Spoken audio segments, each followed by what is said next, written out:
Right now, in this quiet space we share, you are standing on the threshold of a profound discovery, a timeless understanding that Buddhist philosophy has guarded for centuries to turn the heavy lead of stress into the gold of effortless peace. Tonight, I am going to open the door to ancient teachings and whispers of Zen wisdom that have traveled silently through the ages, guiding weary travelers just like you from the noise of struggle to the silence of serenity. Within each teaching lies a hidden key, crafted to unlock your mind's innate ability to simply let go of the wheel and drift into a deep inner calm. And here is what makes this moment different from any other attempt to find rest. These principles work even if your mind is racing, even if you have never practiced guided meditation before, even if you feel completely weighed down by the world right now, and even if you've tried every trick to sleep and nothing has remained. The Buddha once offered a gentle reminder: you, yourself, as much as anybody in the entire universe, deserve your love and affection.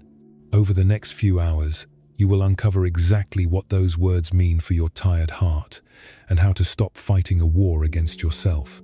As we drift through stories of wise hermits, flowing streams, and sudden moments of awakening, you will notice something wonderful beginning to unfold. Your jaw will unclench, your shoulders will drop away from your ears, your breathing will slow down, finding its own natural rhythm, and you will find yourself releasing burdens you didn't even know you were holding tight to your chest. If this sounds like the sanctuary you have been seeking, let your body sink a little deeper into the mattress. Pull the covers up to your chin. Let your physical form settle into the safety of this moment. Take one long, slow breath with me now. Inhale. And as you exhale, understand that you have just taken the first step toward allowing life to carry you, instead of trying to carry life. Let us begin. Let's begin our journey with the first teaching, which explores the very nature of how life moves. There is a profound reason why you often feel as though you are swimming against a powerful current from the moment you wake up until you close your eyes. You have been trained to believe that life is a mountain to be conquered, that peace is a trophy to be won through hard labor, and that happiness is a wild animal you must chase down and cage before it escapes into the night. But what if I whispered to you that this very approach, this endless tightening of your muscles against the world, is exactly what keeps you locked in a cage of exhaustion? In the misty mountains of ancient Japan, there lived a legendary woodcarver named Master Kaito. People traveled from distant provinces just to watch him work, for he carved intricate temple pillars with a grace that seemed almost supernatural. One day, a young apprentice noticed something impossible. He asked, "Master, I have watched you for years, yet I have never seen you stop to sharpen your chisel. How does the blade remain so keen after carving through so much hard oak and cedar?" Kaito lowered his tool and smiled gently at the boy. "The ordinary carver looks at the wood and sees an obstacle to be overcome," he explained softly. "He forces his will upon the timber, hacking against the grain, and so his blade grows dull and his spirit grows weary. I do not cut against the wood. I listen to it. I find the natural spaces within the grain where the wood wants to part. My chisel does not force, it follows, because I do not struggle against the nature of the timber. The steel never meets resistance, and the edge never dulls." This simple tale from the collection of Zen stories holds the secret code to everything we are going to unravel tonight. You see, existence was never designed to be a battlefield. The Buddha uncovered this reality thousands of years ago when he realized that our deepest exhaustion doesn't come from the events of our lives. It comes from our internal war against them. Every time you brace yourself against what is happening, every time you mentally scream no to the present moment, you are hacking against the grain. You are dulling your spirit by trying to cut through the hard knots of reality with force. In the gentle wisdom of the East, this effortless way of living is known as Wu Wei. It translates to inexertion or action without struggle. It is often misunderstood as laziness, but it is actually the highest form of skill. It is not about lying down and doing nothing. It is about learning to move with the current of life rather than thrashing against it. It is the wisdom of the sailor who adjusts his sails to catch the wind, letting the vast power of the air move his heavy ship rather than grabbing a paddle and trying to beat the ocean into submission. Bring your attention to your breathing right now in this darkness. Notice it. Are you commanding your lungs to expand? Are you forcing the air to turn into oxygen? No. It is happening all on its own. It flows smoothly, rhythmically, effortlessly, without a single command from your conscious mind. This is what flow looks like. This is Wu Wei in action, within your own body. It is a reminder that you can stop trying to micromanage the universe and start trusting the deeper intelligence that beats your heart and spins the planets. For this moment, I want you to give yourself full permission to lay down your armor. Stop trying so terribly hard to figure it all out. Stop pushing and pulling at the threads of your life. Stop carrying the crushing weight of tomorrow on shoulders that were only meant to carry today. Just for these quiet hours, let your imagination drift to what it would feel like to move through your days with the same effortless fluidity as Master Kaito, sliding through the spaces where life naturally opens up for you. The heaviness you feel isn't because the road is too steep, it's because you have been climbing it with clenched fists. Tonight, we remember how to open our hands. We remember how to let life support us. We discover what the masters knew, that the greatest power is found in gentleness, and the strongest position is the one that knows how to yield. There is a profound truth that, once understood, changes the texture of every struggle you will ever face. It is hiding in plain sight, right here, in this room, in this very moment. Right now, the cells in your body are regenerating, discarding the old and building the new. Your thoughts are shifting like smoke in the wind. Your breath is moving in and out in a rhythmic tide that has never stopped since the moment you drew your first gulp of air. Everything, absolutely everything, is in a state of constant, fluid motion. And the moment you truly grasp this, you will discover why you have been suffering, and more importantly, how to find a stillness that exists right in the middle of the storm. The Buddha called this truth Anicca, the undeniable reality that nothing in this conditioned world stays the same. Not your physical pain, not your ecstatic joy, not your financial circumstances, and not even your sense of who you are. And here is what makes this the most liberating teaching you will ever encounter in Zen Buddhism. The very thing you think is the source of your misery, that difficult situation at work, that overwhelming heaviness in your chest, that person who broke your heart, it is already changing. Even as I speak these words, it is shifting. Let me tell you about a Zen teacher named Master Ren, who lived in a small hermitage, high in the misty peaks of ancient Korea. He spent his days tending a garden that was famous not for its perfection, but for its wild, changing beauty. One autumn afternoon, a nobleman arrived at the hermitage, his face pale with distress. His estate had burned down, his fortune was lost, and his status in the court was ruined. Master Ren, he wept, collapsing onto a stone bench. My life is over. Everything I built is ash. I am trapped in a nightmare that will never end. Master Ren did not offer empty platitudes. Instead, he gently poured tea and pointed a calloused finger toward the vast sky above the valley, where great white cumulus clouds were drifting and reshaping themselves in the wind.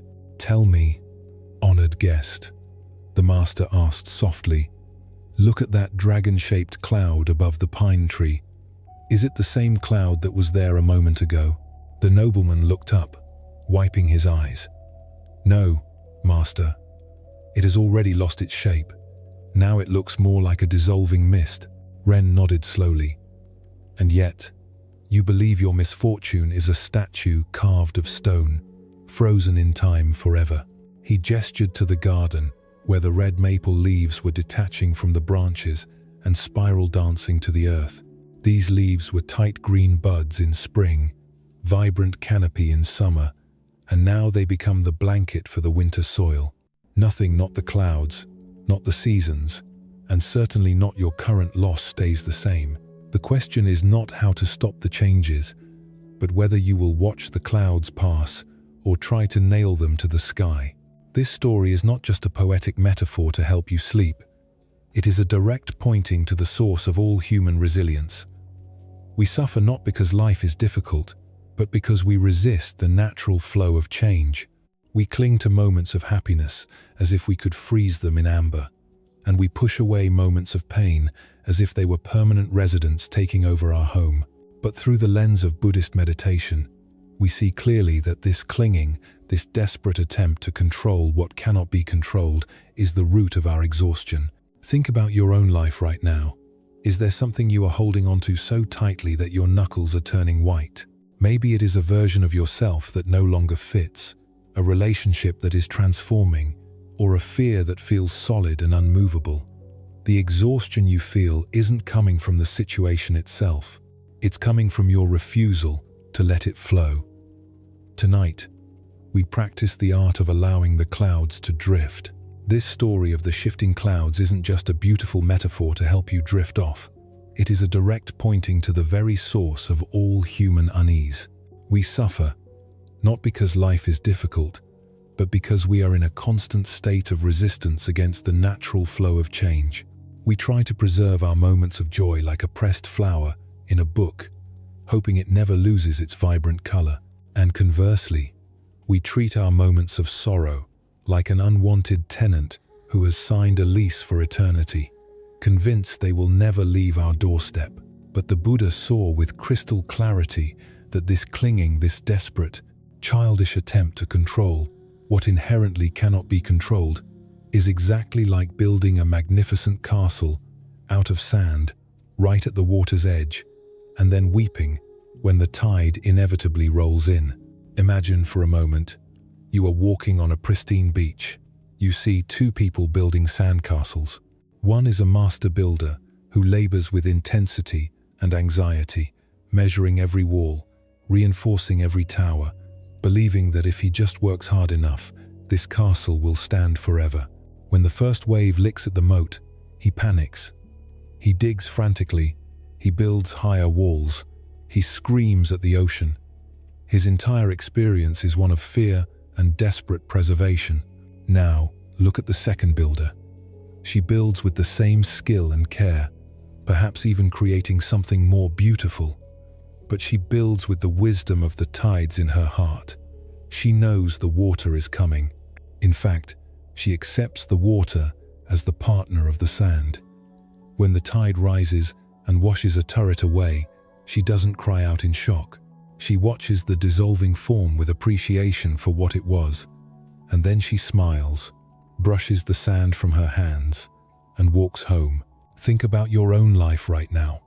Is there a part of your experience where you are standing at the water's edge, screaming at the tide? Maybe it is a relationship that is shifting form, a career path that is ending, or a version of yourself that is aging. Or perhaps you are pushing against something with all your might, an illness, a financial loss, a disappointment that feels too heavy to bear. The exhaustion you feel deep in your bones isn't coming from the situation itself. The ocean is just doing what oceans do. The exhaustion is coming from your resistance to the water. The Buddha once said, "Of all footprints, that of the elephant is supreme." Similarly, of all meditative themes, the reflection on impermanence, and yes, even death, is supreme. Now, this isn't meant to be morbid or frightening, especially as you rest here in the dark. It is meant to wake us up to the shimmering preciousness of this very moment. When we truly understand that nothing lasts forever, something beautiful happens. The difficulties that once seemed like insurmountable mountains begin to feel lighter, more like passing weather fronts, because we know they are temporary, and the beautiful moments become even more precious. Not because we hoard them, but because we taste them fully while they are here. This is a core practice in Zen meditation, learning to sit on the shore of your own life and watch the waves come and go without drowning in them. The exhaustion you feel is the result of holding up a shield against reality for days, months, or perhaps years. What would happen if you lowered that shield? What would happen if, just for tonight, you admitted that you cannot stop the waves, but you can learn to float? Let me share another story with you, one that might touch a tender place in your heart if you have ever felt that your emotions were too big, too hot, or too destructive to contain. This tale concerns a young novice monk named Kalo, who lived in a monastery on the edge of the Great Dry Plains. Kalo was devoted and sincere, but he struggled terribly with a fiery temper. It didn't take much to ignite him: a misplaced sandal, a cold meal, a word of correction from a senior brother, and suddenly, Kalo would erupt like a volcano, his face flushed, his words sharp and scorching. After these outbursts, the fire would fade, leaving behind the cold, grey ash of shame. He would spend days berating himself, convinced he was broken. "I am not cut out for this life," he would tell himself in the dark. "A true monk is peaceful. I am a wildfire. I am dangerous." His teacher, Master Hosin, watched this painful cycle repeat for 2 rainy seasons without intervening. Then, one sweltering afternoon after Kalo had stormed out of the meditation hall following a minor disagreement, Master Hosin found him sitting by the edge of the scorched grasslands, head in his hands, weeping with frustration. "Master," Kalo choked out, not daring to look up, "I am a failure. This anger keeps returning no matter how many vows I take or how many hours I sit in stillness. I am the same terrible, angry person I was when I arrived at your gate. I haven't changed at all." Hosin sat down beside him on the parched earth. He pointed a weathered hand toward the black scars on the landscape where a brush fire had swept through only weeks before. "Tell me, Kalo," he asked softly, "when you look at this land, do you see only the black soot?" Kalo looked up at the desolate stretch. "Yes, Master, it is burnt. It is dead. Look closer," Hosin whispered. Kalo squinted against the sunday. Pushing through the blackened crust of the soil were tiny, vibrant shoots of green grass, thousands of them, reclaiming the earth with a ferocity of life that was breathtaking. "The fire passed through," Hosin said, his voice as soothing as rain. "It roared. It consumed. It was hot and frightening. But is the land the fire? Did the fire stay?" "No," Kalo replied. "The fire is gone. And will the land remain black forever?" "No," Kalo admitted. "The green is already returning." "Then tell me." Hosin smiled, placing a hand on the young man's trembling shoulder. "If even this dry earth is not defined by the fire that passes through it, how is it possible that you are defined by your anger? Your rage arises, it burns hot like the brush fire, and then, by its very nature, it burns itself out. The only thing that keeps the ground black is your belief that you are the fire, rather than the vast landscape that holds it. This wisdom is a cornerstone of Buddhist philosophy, offering a radical shift in how we view our inner storms. Your anger, your frustration, your guilt, these are not the solid architecture of your soul. They are weather events. They are fires that sweep through the vast forest of your being.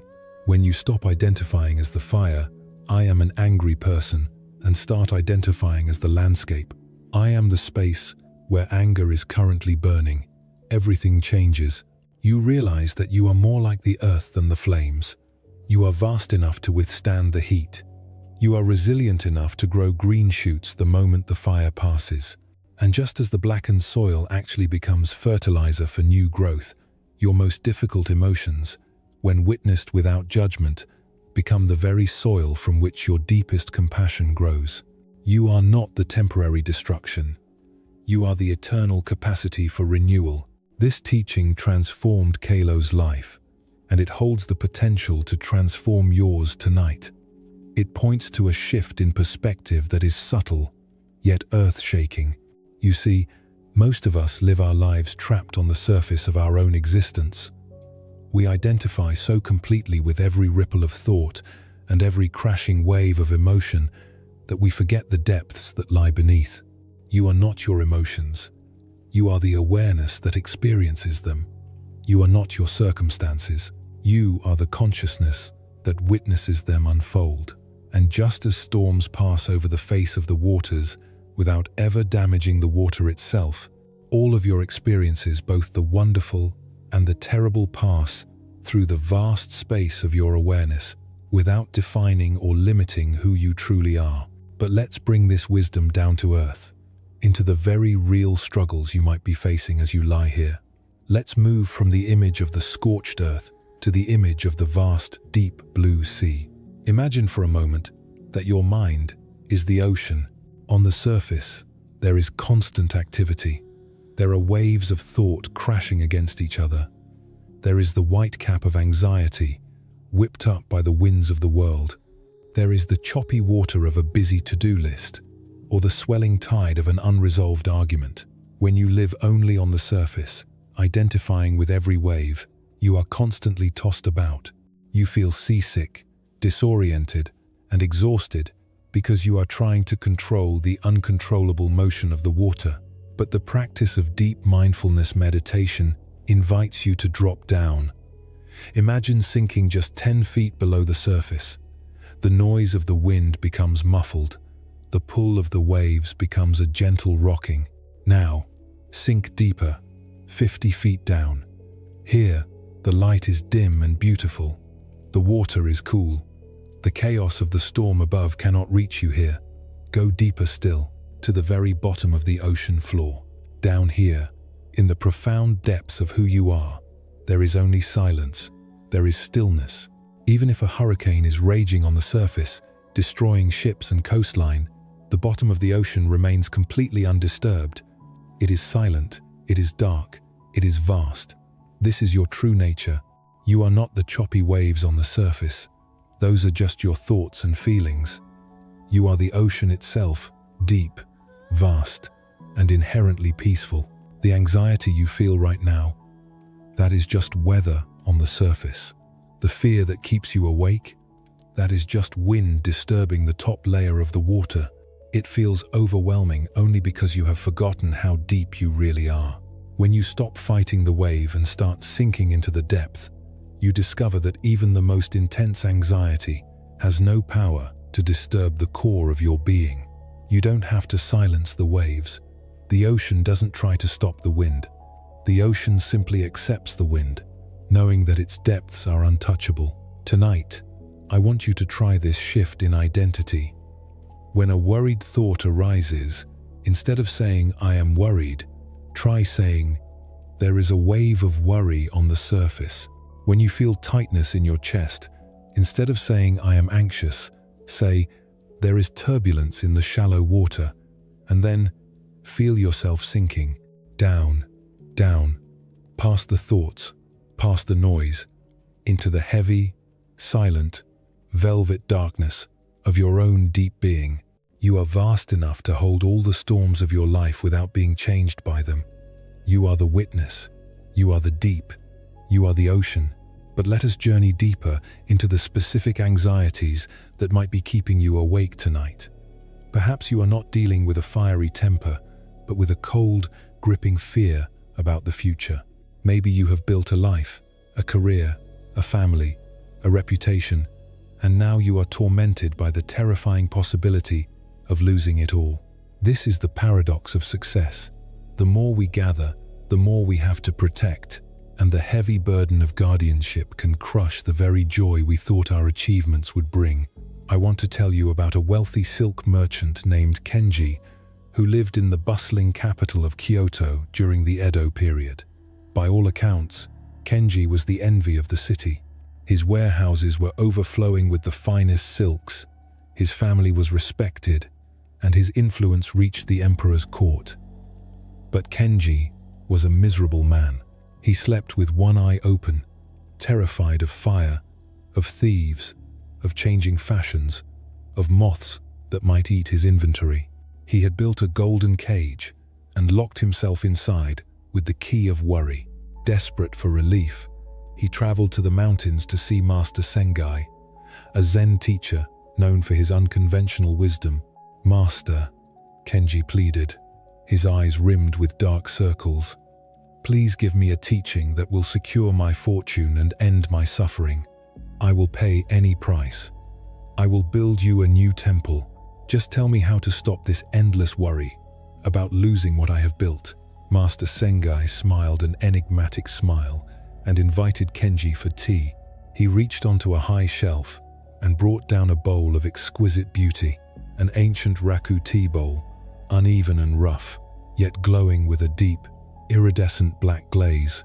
It was a national treasure, worth more than Kenji's entire warehouse. "This bowl," Sengai said lovingly, cradling it in his hands, "is over 200 years old. It was fired by the great master Tanaka himself. It captures the light of the moon. I love this bowl deeply." Kenji nodded, awestruck by the object's value. "It is magnificent, master. You must protect it with your life." Without a word of warning, Sengai opened his hands. The bowl fell. It hit the stone floor with a sickening crunch and shattered into a dozen jagged shards. Kenji gasped in horror, jumping to his feet. "Master, what have you done? You have destroyed a treasure. Why would you do something so reckless?" Sengai looked at the merchant with infinite compassion, his demeanor completely calm. He didn't look at the shards. He looked deeply into Kenji's terrified eyes. "Tell me, honored guest," he asked softly, "are you suffering because the bowl is broken? Or are you suffering because you believed it would last forever?" Kenji stood frozen, his mind reeling. "You see," the master continued, bending down to pick up a shard, "for me, this bowl was already broken. Before I even picked it up today, in my mind, it was already shards, because I understood its nature is to break whether today or in 100 years or by a careless student's hand. I didn't need to protect it from its destiny. I could enjoy it fully while it was whole, hold it lightly, and drink tea from it with gratitude. But when it breaks, I say, ah, of course, it has returned to its nature. I have lost nothing, because I never tried to freeze it in time." This shocking moment contains a profound medicine for the modern mind, and it is a central theme in meditation for anxiety.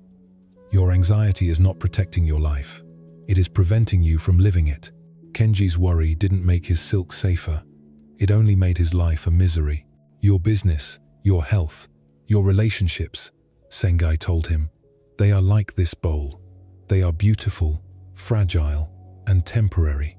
If you try to grip them tightly to keep them from breaking, you will be anxious every moment of every day.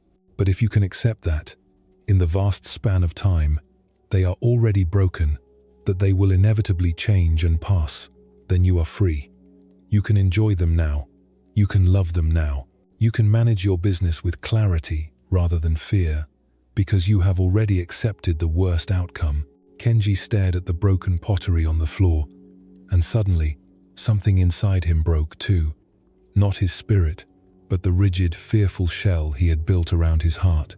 Tears streamed down his face as he realized he had been spending all his life energy trying to make permanent what was naturally temporary.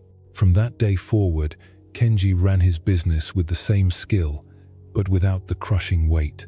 He realized that true security doesn't come from holding on. It comes from letting go of the illusion of permanence. Paradoxically, when he stopped clinging so tightly, his business thrived even more, because he could make decisions from a place of calm clarity rather than frantic fear. He had learned the secret of the already broken bowl, to cherish the form while understanding its emptiness. Or perhaps the weight you are carrying tonight is not anxiety about the future, but a heavy, crushing grief about the past. A loss that feels too big to survive. Impermanence is a difficult teacher when it takes something we love, but it doesn't diminish your grief or tell you to simply get over it. Instead, it offers you the profound, albeit painful, comfort of knowing that even the deepest pain is not a permanent resident in your heart. It moves, it shifts, it transforms like the tides. The raw, sharp edges of fresh grief gradually soften into tender memories.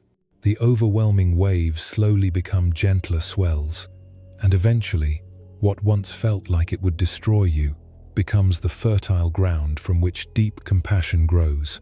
There is a timeless story about a young woman named Lian who lived in a village at the foot of the Himalayas.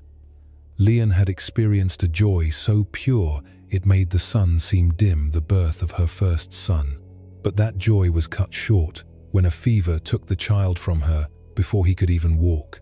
Mad with a grief that shattered her mind, Lian refused to accept that he was gone. She carried the child's cold body from house to house, begging for medicine, pleading with her neighbors to wake him up. The villagers looked at her with pity and whispered behind their hands, "She has lost her senses."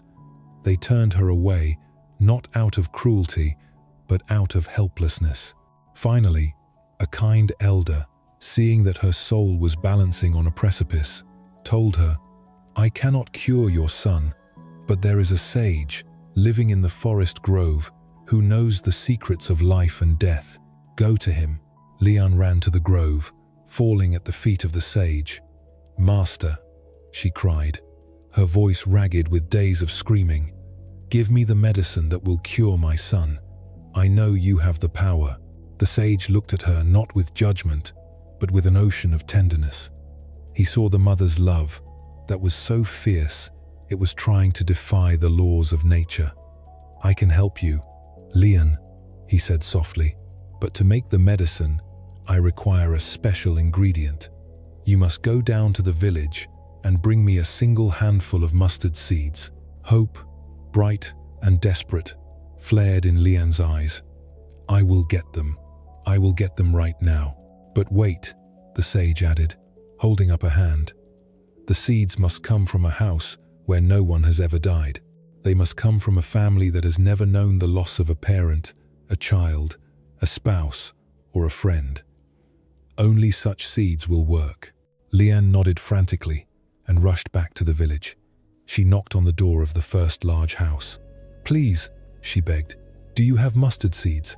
The sage says they will cure my son." "Of course," the woman of the house said, bringing a jar. "Take as many as you need." Lian reached out, her heart soaring.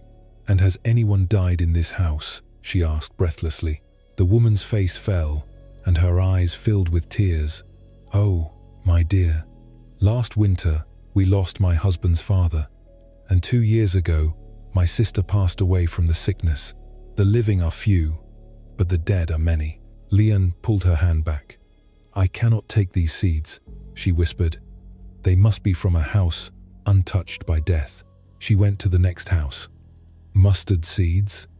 the man asked kindly. "Yes, but you ask if we have known loss. My wife died, giving birth to our daughter just last month." Lian went to the third house and the fourth. She went to the wealthy merchant's mansion and the beggar's hut. She went to the bustling market stalls and the quiet farms at the edge of town. At every single door, she found a willingness to help, but she also found a story of loss. "My brother, my grandmother, my only son, my beloved." As the sun began to set, casting long shadows across the dusty road, Lian stopped. She stood by the edge of the river, still holding her child, but her frantic running had ceased. She realized she had visited every home in the village, and not one was free from the touch of death. Slowly, the fog of her madness began to lift. She looked down at her son, and for the first time, she truly saw him. She saw that he was part of a vast, natural cycle. She realized that her grief, which she thought was a cruel punishment singled out just for her, was actually a thread connecting her to every other human heart she had met that day. She was not alone in her pain. She was standing in the middle of a universal ocean of loving and losing. With tears of both sorrow and deep understanding running down her face, she gently laid her son's body to rest by the riverbank. She returned to the sage, her hands empty, but her eyes clear. "Did you find the mustard seeds?" the master asked gently. "No," Lian whispered. "I did not find the seeds, but I found the medicine." "And what did you find?" "I found that I am not the only one who suffers," she said. I found that death is the law of all living things, and in sharing this burden with others, the weight is no longer crushing me. Lian stayed in the grove and became a student of the path. She did not forget her son, but her grief transformed. It became a gateway to a profound spiritual awakening, a realization that opened her heart to the suffering of all beings. She became known as the Mother of Compassion, for whenever she met someone grieving, she could hold their hand and say, "I know," and her presence alone was a balm, because she wasn't trying to fix it. She was witnessing it from the depth of shared humanity. The Buddha taught her, and through her story teaches us, that the pain of loss comes not just from love, but from our resistance to the natural cycle of arrival and departure. All conditioned things are impermanent. When you see this clearly, you find peace even in the midst of sorrow. You realize that your grief is valid, real, and poignant, but it is also a shared song sung by every heart that has ever dared to love. Maybe the struggle keeping you awake tonight isn't a specific loss, but a pervasive sense that you are stuck. You might feel trapped in a job that slowly drains the color from your days, or entangled in a relationship that no longer nourishes your spirit. Or perhaps the trap is inside your own mind, a relentless loop of self-criticism that tells you you need to be better, calmer, or more spiritual before you are allowed to rest. The beautiful, counterintuitive truth of impermanence is that none of these situations are as solid as they appear. Even the most entrenched circumstances are shifting right now, creating small, invisible openings for change that you might miss if you are too busy fighting the door. I want to share the legend of a Zen teacher named Master Koji, who lived in 17th century Japan. Before his great awakening, Koji was the ultimate perfectionist. He was consumed by a burning spiritual ambition, desperately seeking enlightenment through practices so extreme they would make a warrior tremble. He believed that peace was a fortress he had to storm with sheer willpower. He fasted until his ribs showed through his robes. He sat in Zen meditation for days without sleep, in freezing waterfalls. He drove his body and mind to the absolute edge of madness, trying to force his way into a state of purity. One winter night, weakened by years of this brutal struggle, Koji collapsed in his small hut. He was coughing terribly, his body feverish and broken. He looked at the wall and thought, "This is it. I am dying. I have failed. I spent my whole life fighting to become a Buddha, and I am dying as nothing more than a sick, exhausted man." In that moment of complete defeat, something strange happened. Because he had no energy left to fight, he simply stopped. He stopped trying to be holy. He stopped trying to control his breath. He stopped trying to fix his mind.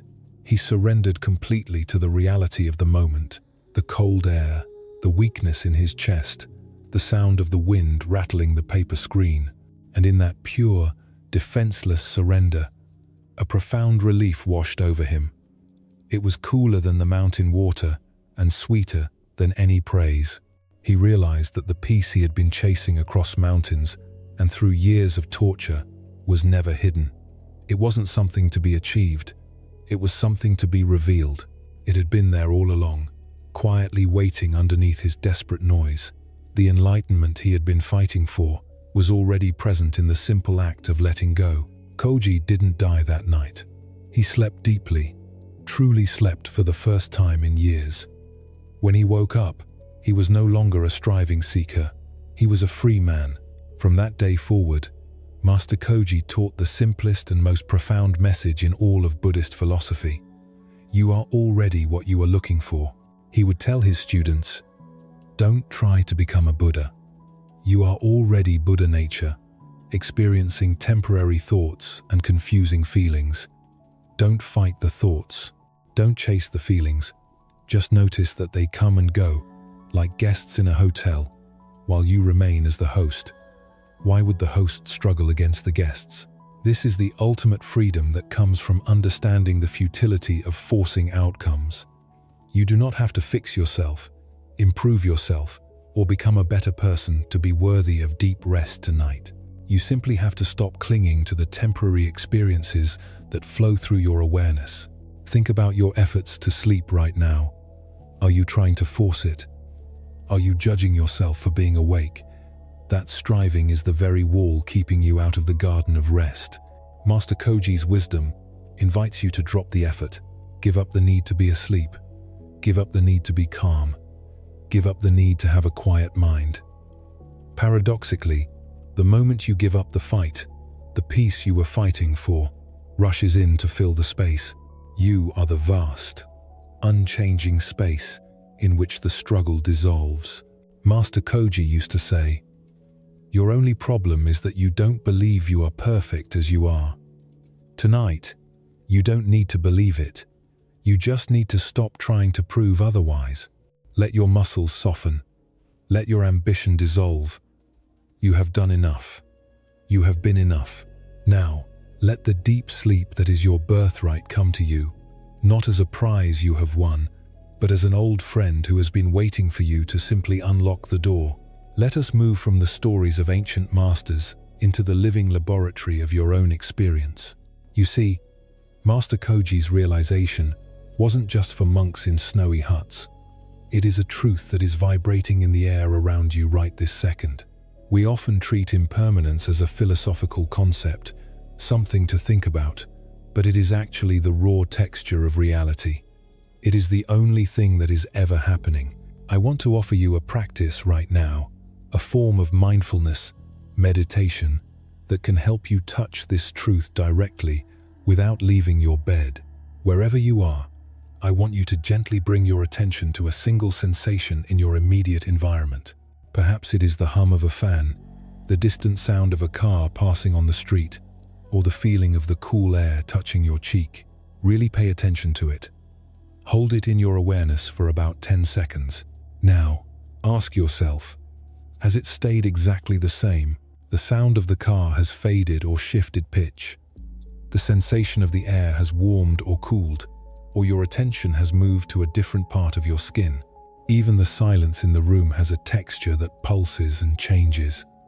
In this brief window, you have just witnessed the fundamental law of the universe in action. Nothing, absolutely nothing, remains static.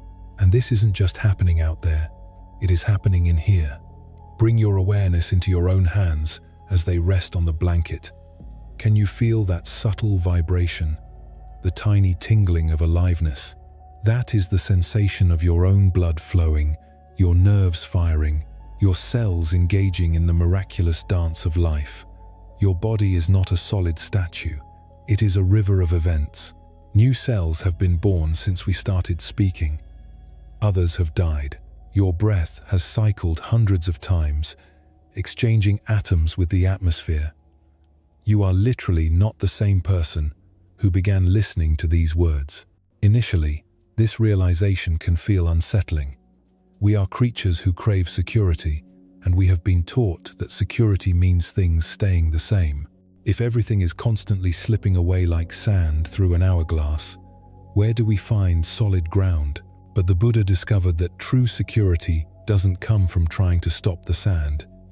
It doesn't come from building a dam to stop the river. That only creates pressure and eventual collapse. True security comes from learning to become a swimmer. Think about learning to swim. If you fight the water, if you stiffen your muscles and try to grab onto the liquid to hold yourself up, you sink, you exhaust yourself. But when you relax, when you trust the water's buoyancy and move with the currents, the water becomes your ally. It supports you. Consider your greatest fear right now. Maybe it is the fear of being alone, of not being good enough, or of the unknown future. That fear feels so solid, doesn't it? It feels like a heavy stone in your gut. But I invite you to watch it closely over the next few days, just as you watch the sensation on your skin. Notice how the fear changes intensity. It is not a monolith. It has peaks and valleys. It is stronger in the morning, perhaps, and softer in the evening. It shifts when you are hungry, and it changes when you hear a favorite song. You will begin to see that even your deepest fears are not solid entities. They are shifting weather patterns that only have the power to drown you when you believe they are permanent. The same is true for your physical pain, your sadness, and your loneliness. And here is the beautiful paradox. It is also true for your joy, your relief, and your moments of clarity. When you stop clinging to the positive experiences, trying to nail them down, you actually allow yourself to enjoy them more fully, with the open hands of a child catching rain. There is an ancient Zen saying, "You are perfect just as you are, and you could use a little improvement." This isn't a contradiction. It is a description of your dynamic nature. You are perfect in this moment, because this moment is the only reality that exists. And you are also constantly flowing, constantly becoming, constantly evolving. The improvement happens naturally, not through self-hatred or forcing, but through the gentle unfolding of guided meditation and awareness. The Buddha taught that there are 3 marks of existence that weave through everything: impermanence, suffering, and non-self. We suffer because we fight impermanence, and we fight impermanence because we are clinging to a solid idea of self, a rigid story of who we are that doesn't actually exist. But when we begin to see that we are fluid, that we are the river and not the rock, we discover a freedom that cannot be taken away by any external circumstance. Let me tell you one more story, a favorite among the collection of Zen stories about a master named Sozan who lived to be 120 years old. In a time when life was short and brutal, Master Sozan remained vibrant, his eyes sparkling with a mischievous light that seemed to get brighter with every passing decade. His skin was mapped with 1,000 wrinkles, like the bark of an ancient pine, but his laughter was as fresh as a mountain spring. Students and travelers would climb the steep path to his temple, often out of breath, just to ask him the same question: "Master, how do you maintain such peace and vitality while the world around you decays? You have buried friends, witnessed wars, and seen empires rise and crumble. What is your secret to conquering time?" Sozan would always chuckle, a sound that rumbled deep in his chest. "Conquer time?" he would ask. "Why would I try to conquer the river that carries me?" One day, a young, ambitious scholar pressed him for a deeper answer. "Please, Master," he insisted, "there must be a technique. Do you ignore the past? Do you refuse to look at the future?" Sozan shook his head and poured the scholar a cup of tea. "I do not try to hold on to yesterday's clouds," he said, "and I do not try to catch tomorrow's wind. I simply meet each moment as it comes, like an old friend I haven't seen in a while."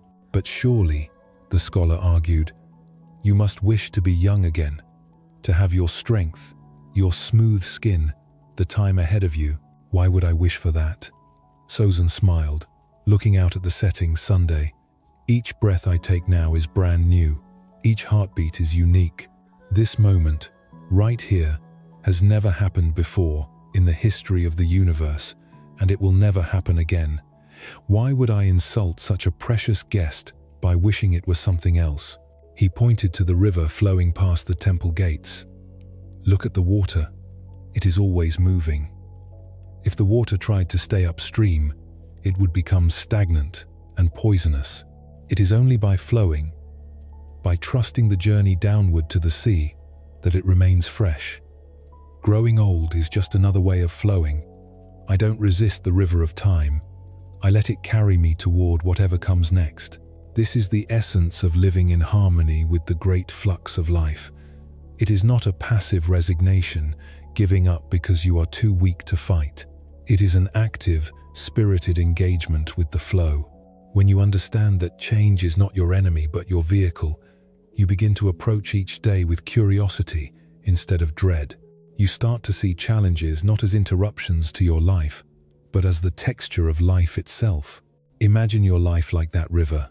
For so long, you have been grabbing at the rocks, digging your fingers into the mud of the banks, trying to stop the current because you are afraid of where it is taking you. You are exhausted because holding on is the hardest work in the world. What if, just for tonight, you let go of the rocks? What if you trusted that the river knows the way to the ocean better than you do? The exhaustion you feel is the friction of your resistance. Master Sozen's longevity wasn't a magic trick, it was the lack of friction.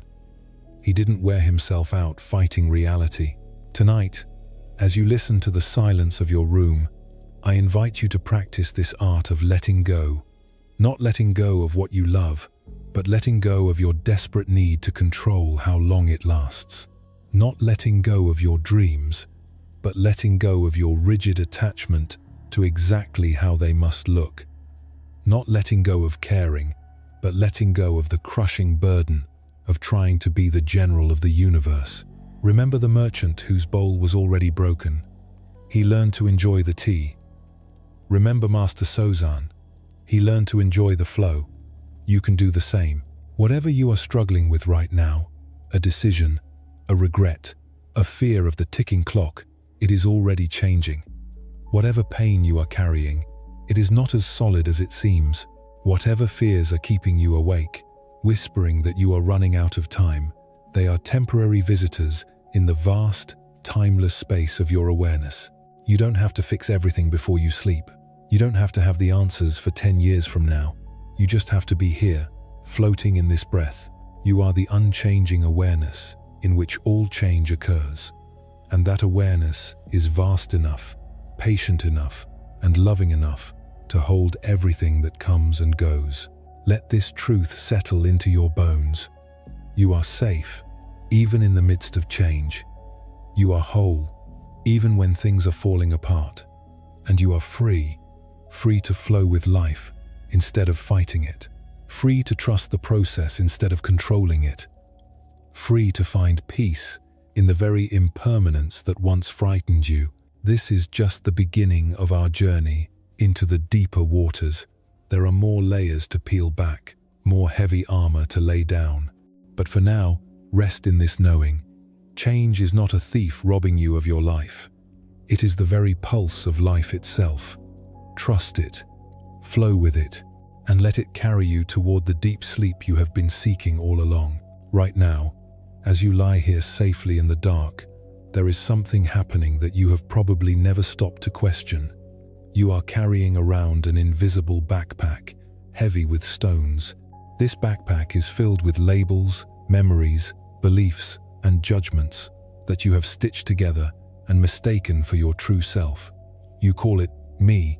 This story feels so real, so solid, so fundamentally you, that the idea of questioning it might seem impossible or even frightening. You might say, I am an anxious person, or I am someone who struggles to sleep, or I am broken. But what if I told you that this story, this sense of being a fixed, unchanging statue of a person, is actually the source of most of your exhaustion, and that learning to see through it is the key to a lightness you never imagined possible? The Buddha made one of the most radical discoveries in human history when he realized that what we call self is actually an elaborate illusion. He called this insight Anatta, or non-self. It is the teaching that there is no fixed, permanent entity to be found anywhere in your experience. This doesn't mean you don't exist. Of course you do. You are breathing, hearing, feeling, but it means that who you really are is far more spacious, flexible, and free than the narrow character you have been playing. Let me share with you the story of a young woman named Hana, who lived in a bustling village along the Ganges River during the Buddha's time. Hana was known throughout her village as the unlucky one.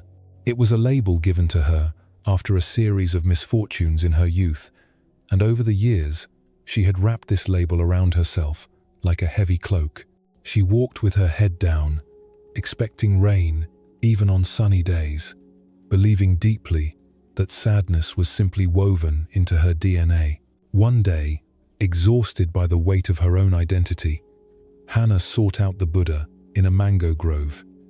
She sat before him, her shoulders slumped. "Blessed One," she sighed, "I am cursed with a sorrowful nature. I am a sad person. It is who I am. I have tried to be different, but the sadness always returns. I am tired of fighting my own nature." The Buddha looked at her with eyes like deep, clear pools and asked a simple, startling question. Tell me, Hana, when you were sleeping deeply last night, were you sad? Hana blinked, confused. No, Blessed One, I was asleep. There was no sadness then. And when you were walking here, the Buddha continued gently, I saw you pause to smell the jasmine blooming by the gate. For that moment, as the scent filled your nose, were you sad then? No, she admitted quietly. I was just smelling the flowers. It was pleasant. Then tell me, the Buddha smiled, leaning forward, if you were truly a sad person, if sadness was your fixed, permanent nature, like the hardness of a rock, how could you ever experience anything else? How could you sleep peacefully? How could you enjoy the jasmine? If sadness comes and goes, how can it be you? He gestured to the open sky above the trees. What you call your sadness is actually a temporary visitor. It is a cloud passing through the sky. You have made the mistake of thinking you are the cloud, but you, Hana, are the sky. This conversation shattered the glass walls of Hana's prison. She began to see that she had been confusing temporary weather with her permanent landscape. The sadness that arose in her was real, it was a valid feeling, but it wasn't her. It was simply a conditioned response, a habit of feeling that she had practiced for so long it felt like skin. This is exactly what is happening in your own life right now. You have created a story about who you are based on your past, your job, your relationships, and your late-night worries. I am an insomniac. I am a worrier. I am not successful enough. And while these elements are part of your experience, they are not the totality of who you are. They are like clothes you are wearing. They can be changed, adjusted, or removed entirely without affecting the essential awareness that remains underneath. The Buddhist teaching of non-self isn't asking you to become a nobody. It is inviting you to discover that you are much bigger than the somebody you thought you were. Think about it. You have been many different people throughout your life. The toddler who cried over a dropped toy, the teenager who felt misunderstood, the adult who is listening to this right now. They share a history, yes, but they are remarkably different. Your body has changed. Your mind has changed. So which one is the real you? The truth is, there is no fixed, frozen self to be found. What you call you is actually a dynamic, flowing river of thoughts, sensations, and experiences happening within a spacious awareness. When you understand this deeply, something remarkable happens. You stop being trapped by your own self-concept. You realize you don't have to defend the warrior or the failure, because those are just stories. You are the open space in which those stories are told. Tonight, you can put the backpack down. You don't have to figure out who you are. You just have to rest in the awareness that is listening to these words, an awareness that has no edges, no weight, and no history.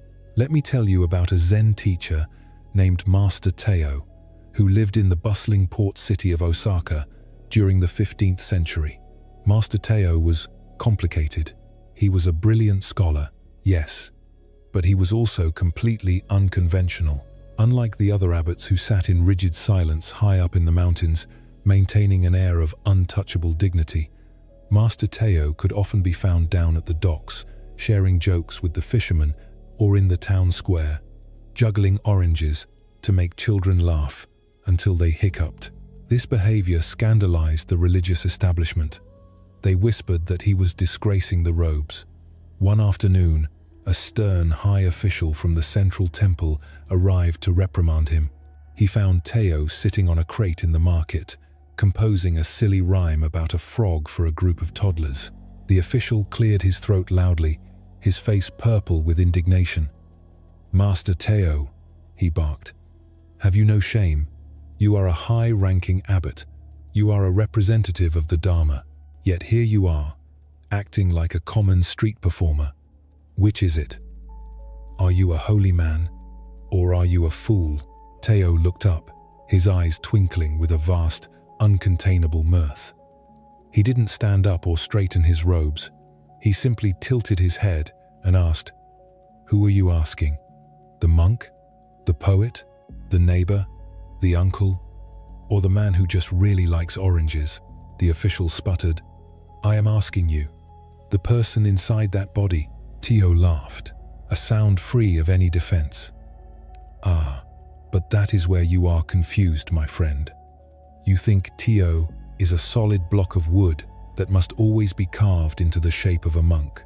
But I am not wood. I am water. In the temple, I am fully the abbot. I burn incense and chant the sutras with total sincerity. Here with the children, I am fully the playmate. When I eat, I am the eater. When I sleep, I am the sleeper. I am all of these, and I am none of them." He tossed an orange into the air and caught it. "If I were stuck being only a holy monk, how could I truly play with these children? I would be stiff and distant. If I were stuck being a fool, how could I guide my students? I would be useless. Because I have no fixed identity, I am free to be whatever the moment requires. I wear my roles like loose robes, not like chains." This story illustrates a liberating truth that is central to Zen Buddhism. We often suffer because we are trying to maintain a consistent, rigid character. You tell yourself, "I am a responsible professional," so you feel guilty when you want to be silly. You say, "I am a strong person," so you feel ashamed when you need to cry. You say, "I am a bad sleeper," so you face the night with dread, stepping onto the stage to perform the role you have written for yourself. But Master Teo discovered the joy of the 0 point, the empty center from which all roles emerge. One of his most famous poems captures this freedom perfectly. "Having no destination, I am never lost. Having no shape, I can fit into any container. What joy there is in being nobody, for nobody can be hurt, and nobody can be trapped." This might sound frightening at first to the modern mind. We are obsessed with finding ourselves, but the Zen teaching suggests that the search itself is the trap. If you are not who you think you are, then who are you? But notice that this question assumes the answer must be a who, a solid noun. What if the answer is a verb? What if you are not a person having experiences, but simply experiencing itself? The Buddha once said, "In the seeing, there is only the seeing, no seer. In the hearing, there is only the hearing, no hearer." This points to a radical lightness. You don't have to carry the heavy backpack of your personality into sleep. You can put it down at the door. Right now, you don't have to be a mother, a father, a boss, or an employee. You don't have to be successful or struggling. You don't even have to be spiritual. Those are all daytime costumes. In the dark, in the quiet, you can just be. You can be the breathing. You can be the listening. You can be the softness of the sheets. Master Teo wasn't being fake when he played with the children. He was being fluid, and you are allowed to be fluid too. Tonight, try taking off the mask of the person who can't sleep. Take off the mask of the person with all the problems. Underneath, there is just raw, gentle awareness. It doesn't have a name. It doesn't have a history. It is just here, open and ready to rest. Let us go deeper into this feeling that troubles so many of us in the quiet hours of the night. It is the feeling of being a fraud, of wearing so many different faces for the world that we lose track of which one is real. You might feel like a loving partner one moment, and then a resentful, selfish person the next. You might project confidence at work, while inside you are trembling with insecurity. This internal division creates a terrible strain, a subtle vibration of anxiety that hums beneath your skin, whispering, "If they really knew me, they wouldn't love me." There is a story about a high-ranking councilman named Hiroshi in the ancient capital of Kyoto. Hiroshi was a man of immense responsibility, balancing the demands of the emperor, the needs of the common people, and the complex politics of his own family. He was respected by all, but inside, he was breaking apart. One rainy afternoon, he traveled in secret to a small temple on the outskirts of the city to speak with Master Haku, a teacher known for his penetrating clarity. Hiroshi knelt on the tatami mat, his fine silk robes rustling as he bowed low, his forehead touching the floor. "Master," he confessed, his voice thick with shame, "I am a living lie. I am a hypocrite of the highest order." Master Haku poured tea, the steam rising in the cool air. "Tell me about this lie," he said simply. "At the palace," Hiroshi explained, "I wear the mask of the stern, decisive leader. I make hard choices that hurt people, and I act as if I have no doubts. But at home, with my children, I try to be gentle and playful. Yet inside I am often distracted and impatient.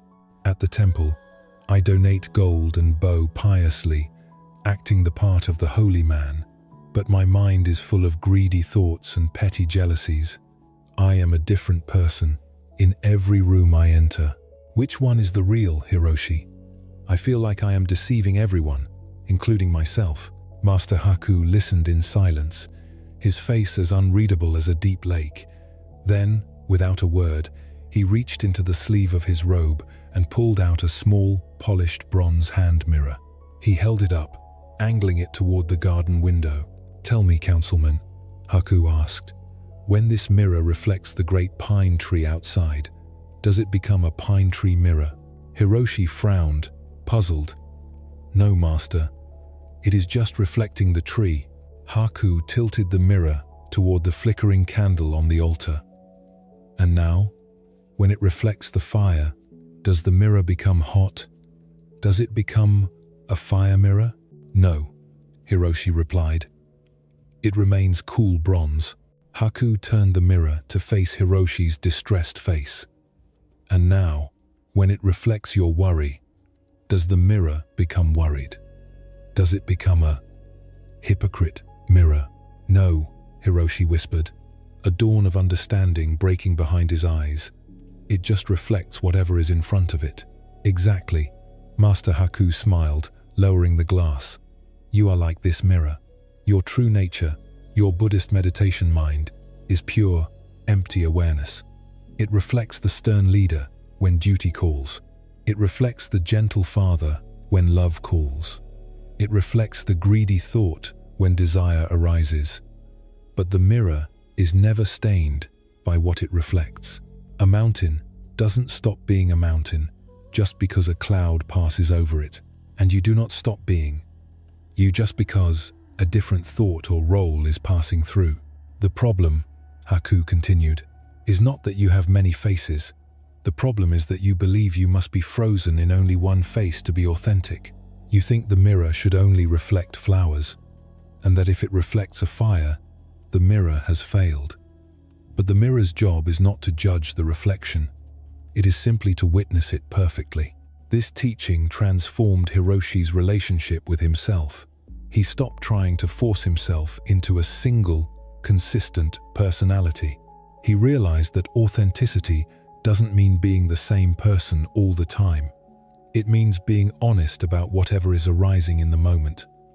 He could be genuinely stern at the council without feeling fake. He could acknowledge his moments of greed without believing he was a bad person. He learned to rest as the mirror, watching the show of his life with a sense of spacious detachment. The Buddha taught that what we call personality is really just the 5 aggregates: form, feeling, perception, mental formations, and consciousness dancing together. It is a fluid process, not a solid object. Think of a symphony. There are violins, drums, flutes, and silence. Is the symphony lying when it plays a sad movement after a happy one? No, it is just the music flowing. Tonight, you can stop judging yourself for your contradictions. You can stop feeling like a fraud because you are anxious one minute and calm the next. You are the mirror. You have reflected 1,000 scenes today, some beautiful, some difficult, some boring, but not one of them has stuck to you. Not one of them has scratched the surface of your true awareness. When you really understand this, a huge weight lifts off your chest. You stop taking your thoughts so personally. You realize that the fraud, the failure, and the success are all just images passing across the glass. You are the one holding the mirror. You are the space in which it all happens, and that space is pristine, untouched, and ready to rest. This freedom from a fixed identity brings us to one of the most playful yet profound metaphors in the Zen tradition: the cosmic actor. If you are not your thoughts, and you are not your roles, then what are you doing here? You are playing, you are improvising, you are participating in the great drama of existence, but somewhere along the way, you forgot that it was a play. You started believing the script was real. Let me tell you about a legendary figure from the misty history of Japanese theater, a No master named Kato. Master Kato was not a monk, but the Zen abbots bowed to him with deep respect, for his understanding of the human mind rivaled their own. He was famous for his uncanny ability to vanish completely into any character. One night, he would be a terrifying demon, stomping and roaring with a presence that made the audience tremble. The next night, he would be a delicate, heartbroken princess, weeping with a sorrow so tender it made stones weep. Whether he played a beggar or a god, a villain or a saint, the audience believed him completely. One evening, a young, aspiring actor approached him backstage. The boy was frustrated, exhausted by his own limitations. "Master Kato," he sighed, wiping grease paint from his face, "I try so hard to be a great actor like you, but I keep getting trapped in my own personality. My own fears, my own mannerisms, my own ego, they always bleed through the mask. How do you erase yourself so completely? What is your secret technique?" Master Kato looked at the boy in the mirror, his eyes twinkling beneath his white makeup. "I have no secret technique," he whispered raspy. "I simply have no fixed character of my own to protect, because I know that Kato is just a story I tell myself. I can put him aside as easily as I put down this fan.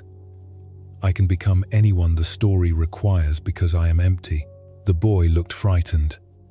"But Master, if you are empty, if you have no fixed personality, then who are you really? When the play is over and the masks are put away, who goes home?" Kato laughed, a sound that seemed to come from everywhere and nowhere. "That is the question, isn't it? The one who goes home is the awareness that enjoyed the show. I am the space in which the demon appeared. I am the silence in which the princess wept. I am the capacity to be anyone, limited by no one." This is why great acting and great spiritual awakening are the same thing. Both require you to be fully present in the role, feeling every emotion, speaking every line with conviction, yet never for a single moment forgetting that you are the one behind the mask. This story invites you to look at your own life as a kind of theater. You have been playing a character for a long time. Maybe the character is named the responsible one, or the victim, or the achiever. You have memorized your lines perfectly. You know your backstory. You know how this character reacts when traffic is bad, or when money is tight. You play the role so well that you have hypnotized yourself into believing it is the only reality. But tonight, in the safety of this dark room, the play is paused. The audience has gone home. The stage lights are dim. You can take off the costume. What Master Kato teaches us is that you don't have to kill the character. You just have to recognize it as a role. When you go to work tomorrow, you can play the role of the employee with full commitment. You can work hard, interact, solve problems, but internally, you can wink at yourself. You can say, "I am playing this role, but I am not trapped in it." When you deal with a difficult family member, you can play the role of the patient relative, knowing it is a costume you have chosen to wear out of love, not a chain you are forced to drag. This shift brings a tremendous sense of lightness and humor to the human experience. When you aren't taking your self-story so deadly seriously, you can laugh at your own contradictions. You can embrace your imperfections as interesting quirks of the character, rather than fatal flaws of your soul. You realize that the spiritual path isn't about becoming a perfect character. It is about realizing you are the playwright, the director, and the audience all at once. Consider the role you are playing right now, lying in bed. Are you playing the person who is trying to sleep? Notice how much effort goes into that role. The furrowed brow, the checking of the time, the monitoring of the body. What if you dropped that role? What if, just for a moment, you stepped out of character? If you are not the sleeper, and you are not the insomniac, who is left? Just the watching, just the listening, just the vast, silent awareness that is witnessing the sensation of lying down. This awareness doesn't need to sleep because it never gets tired. It doesn't need to wake up because it never goes unconscious. It just is. This is the invitation that Buddhist teaching offers you, to discover the freedom of living without being imprisoned by your own script. You can still have a personality, still have preferences and opinions, but you hold them lightly, like props in a play, rather than weapons in a war. You become the actor who can weep real tears on stage, knowing all the while that the tragedy is just a story, and the real you is safe, untouched, and free. The Buddha taught that this realization of non-self, this falling away of the mask, is not something you achieve through clever thinking or deep analysis. You cannot think your way out of the illusion of selfhood, because thinking itself happens within that illusion. It would be like trying to lift yourself up by pulling on your own shoelaces. Instead, you must learn to rest in the aware presence that witnesses all thinking, all feeling, all experiencing, without being limited by any of it. This is why the deepest forms of meditation for anxiety often don't involve fixing the anxiety at all. Instead, they involve turning your attention backward, toward the one who is aware of the anxiety. It is a subtle, beautiful pivot from the object of your attention to the source of your attention. Let's practice this together, right here, in the stillness. It is a practice of gentle inquiry. Notice how often throughout your day, and perhaps even right now, as you lie in bed, you define yourself with statements that start with, I am tired. I am worried about tomorrow. I am not good at relaxing.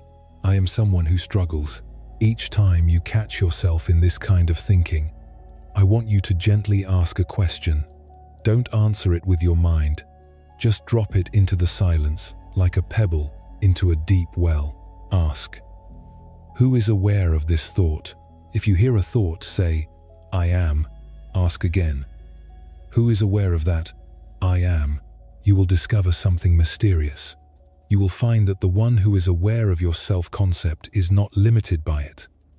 The awareness that witnesses your personality is more spacious than any personality.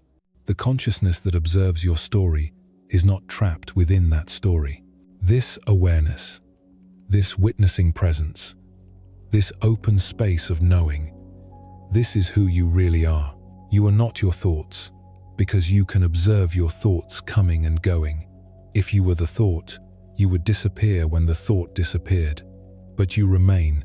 You are not your emotions, because you can witness your emotions rising and falling. You are not even your body, because you can be aware of your body, its heaviness, its warmth, its sensations. You are the subject. The body is the object.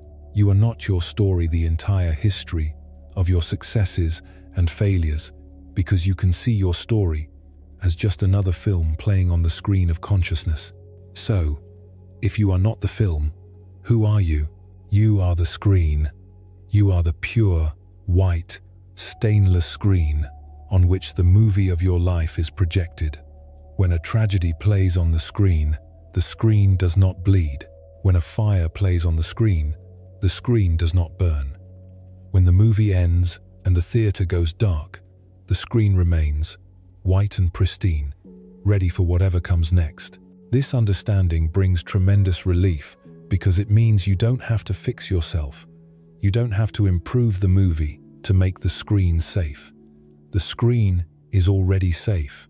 You don't have to defend your image because you realize there is no solid image to defend just a play of light and shadow.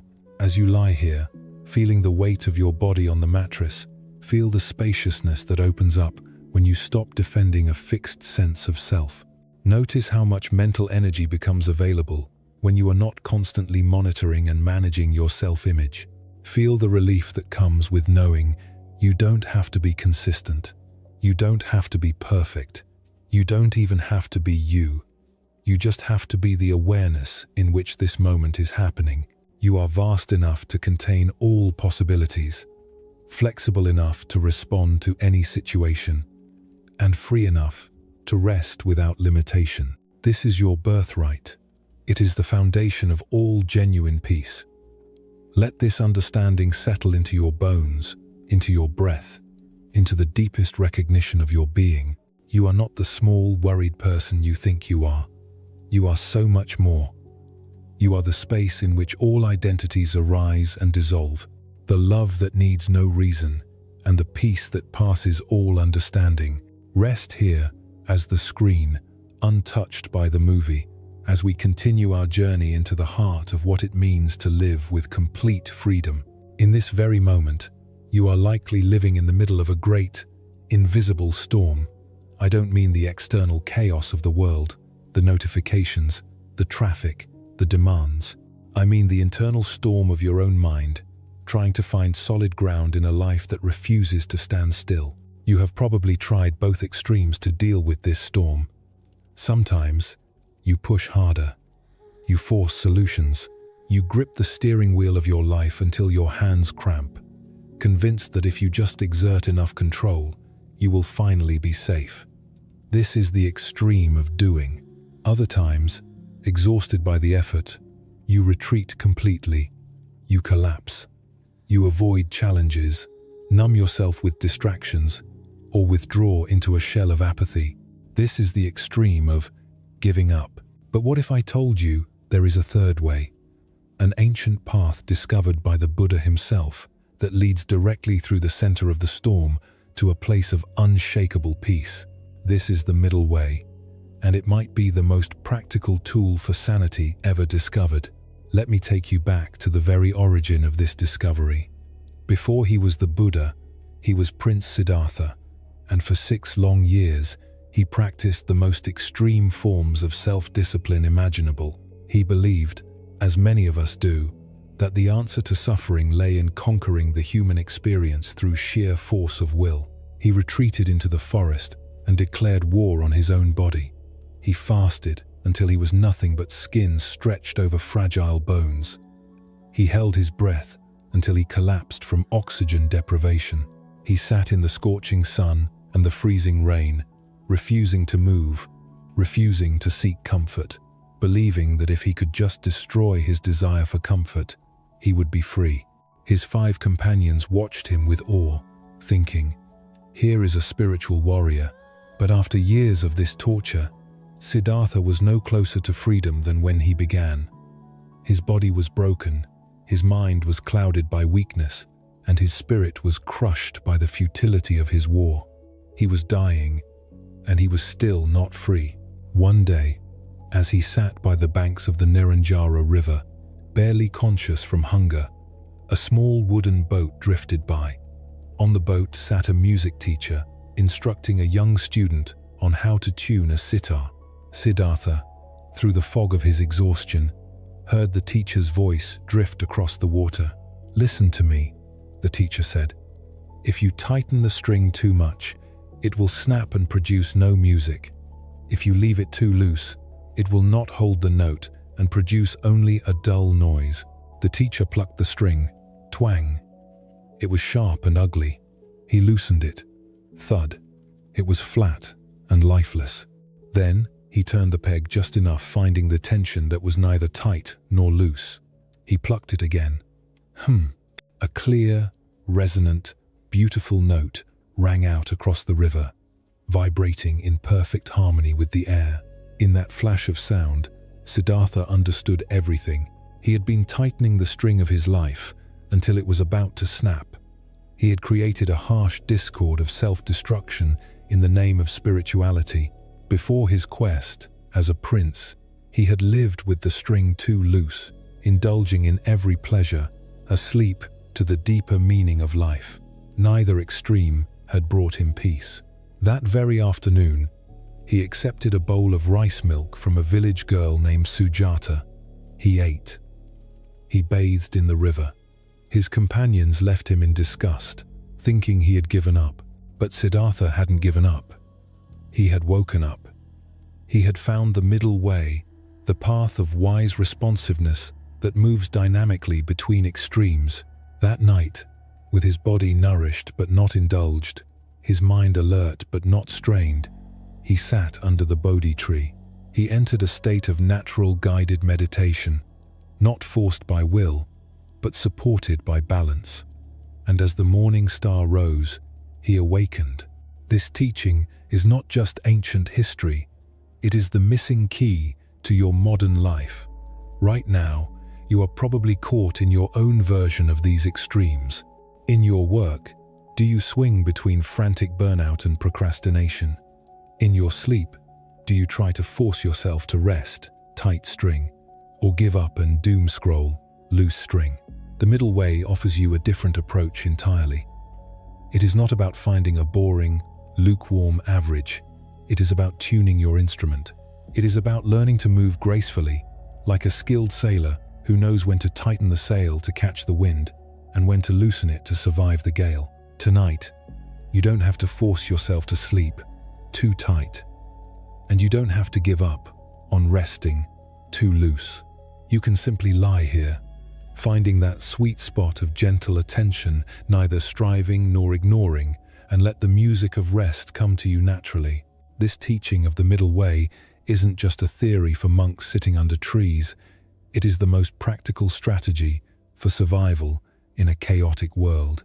Right now, you might be facing a situation where you feel torn between two impossible choices, paralyzed by the fear that whatever you decide will be wrong. You oscillate between the urge to take drastic action and the urge to retreat into safety. Let me tell you the story of Master Han, a Zen teacher who lived in the bustling trade city of Hangzhou during the 9th century. Master Han was famous not for his lectures, but for his uncanny ability to cut straight to the heart of a problem with startling simplicity. He didn't give long philosophical answers. He gave direct pointings to reality. One humid afternoon, a wealthy merchant named Jin arrived at the monastery gates. Jin was a man who was used to being in control, but today his face was grey with exhaustion and his hands trembled as he bowed. "Master Han," Jin said, his voice tight with suppressed panic, "I am torn between two paths, and the indecision is eating me alive. My business, which my grandfather built, is slowly failing due to the new trade routes opening in the north. Half my advisors tell me to be bold, to risk my entire remaining fortune on a new fleet of ships and try to dominate the new route. They say fortune favors the brave." He paused, wiping sweat from his brow. "The other half tell me to be cautious, to sell off the ships, retreat to a smaller market, and conserve what little wealth I have left. They say it is better to be safe than sorry. I lie awake every night trying to decide, should I be the tiger who leaps or the turtle who hides? Which is the correct Zen path? Be bold or be cautious?" Master Han listened calmly, his face serene. He didn't ask about the ships or the trade routes. Instead, he stood up, brushed the crumbs of his lunch from his robes, and walked out into the monastery garden. Jin followed, confused but desperate for an answer. The master stopped by the eastern wall, where a dense grove of tall green bamboo was swaying in the stiff afternoon breeze. The stalks were thick and strong, yet they moved with a fluid grace, bending deep toward the earth as the wind gusted, then snapping back upright the moment the air stilled. Han pointed a long finger at the swaying stalks. "Tell me, merchant," he asked, "is this bamboo being bold, or is it being cautious?" Jin stared at the plant, his brow furrowed. I don't know, master. It is just moving in the wind." "Look closer," Han said. "When the wind screams and pushes with great force, The bamboo bends all the way to the ground. It yields completely. Is that not caution? Is that not the turtle hiding? If it tried to be bold and stand rigid against the gale, it would snap in two. Han watched as the wind died down, and the bamboo instantly sprang back to its full height, towering over the garden wall. But look now. The moment the pressure lifts, it stands tall and straight, reaching for the sun without hesitation. Is that not boldness? Is that not the tiger leaping? Master Han turned to the merchant, his eyes piercing. The bamboo does not have a philosophy. It does not lie awake at night wondering, am I a bold plant or a cautious plant? It simply responds to what is actually happening. When the wind blows, it bends. When the wind stops, it stands. It never breaks because it never fights the conditions, but it never gives up its essential nature either. Your business decision will become clear. The master concluded, when you stop trying to choose between the identity of the bold risk-taker and the cautious protector, and start simply responding to the reality of the wind. What does the situation actually demand right now? Not what do your fears demand, or your pride demand, but what does the wind demand? Jin stayed at the monastery for 3 days.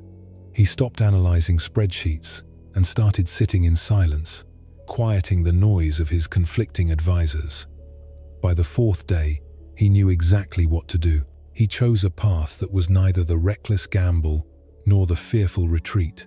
He forged a creative partnership that used his existing ships in a new way, a solution that required both the courage to change and the prudence to protect his assets. It was the middle way. It was the way of the bamboo. This story is a mirror for your own life. How often do you trap yourself in binary choices? Should I be strict with myself or kind to myself? Should I work harder or rest more? Should I hold on or let go? The middle way says, look at the wind. There is a time to be strict and disciplined when you are sluggish and need to wake up. That is the bamboo standing tall. There is a time to be gentle and forgiving when you are brittle and close to breaking. That is the bamboo bending low. Neither approach is right or wrong in the abstract. The wisdom lies in the timing. The wisdom lies in the responsiveness. The exhaustion you feel tonight often comes from holding a rigid position when the conditions call for movement. Maybe you are trying to stand tall and be strong when life is asking you to bend and grieve. Or maybe you are staying bent low in submission when life is inviting you to spring back up. True strength isn't rigidity. True strength is resilience. It is the ability to be soft enough to survive the storm and strong enough to rise when it passes. Tonight, you don't have to decide who you are going to be for the rest of your life. You don't have to choose a strategy that solves everything forever. You just have to check the wind in this room, right now. What is the weather of this moment? Is your body calling for you to bend, to soften, to release, to give in to gravity? Or is your mind spinning, calling for you to stand to bring a gentle, upright awareness to your thoughts? Be like the bamboo. Don't fight the wind. Don't fear the stillness. Just respond. Soften where you are hard. Breathe into where you are tight. Let the intelligence of life move you, protecting you when you need protection, and lifting you when you are ready to rise. This is the ancient secret of endurance. Not force, but flow. Not hardness, but harmony. Let's bring this wisdom out of the ancient bamboo grove and into the fluorescent lights of the modern world. The middle way is especially crucial in our current cultural moment because we are constantly bombarded with messages that push us toward extremes. Social media feeds us either outrage or toxic positivity, with little space for the nuanced middle ground where real life actually happens. Self-help culture often promotes either intense beast mode optimization or complete let it rot surrender, missing the gentle perseverance that creates lasting change. I want to tell you about a woman named Ilara who discovered this balance during the most fragile winter of her life. Ilara was a talented landscape architect who had spent her entire adult life oscillating between two poles. In her creative work, she would go through manic phases of intense drive, working 18-hour days, obsessing over every stone placement and fern variety, fueled by adrenaline and coffee. These phases were always followed by weeks of complete collapse, where she could barely leave her couch, numb and scrolling through her phone, hiding from the world she had just tried to conquer. Her relationships followed the same exhausting pattern. She would dive in deep, giving everything, merging completely with a partner, only to suddenly pull back behind a wall of ice when she felt threatened or overwhelmed.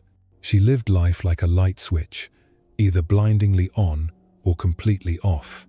There was no dimmer switch in Ilara's house.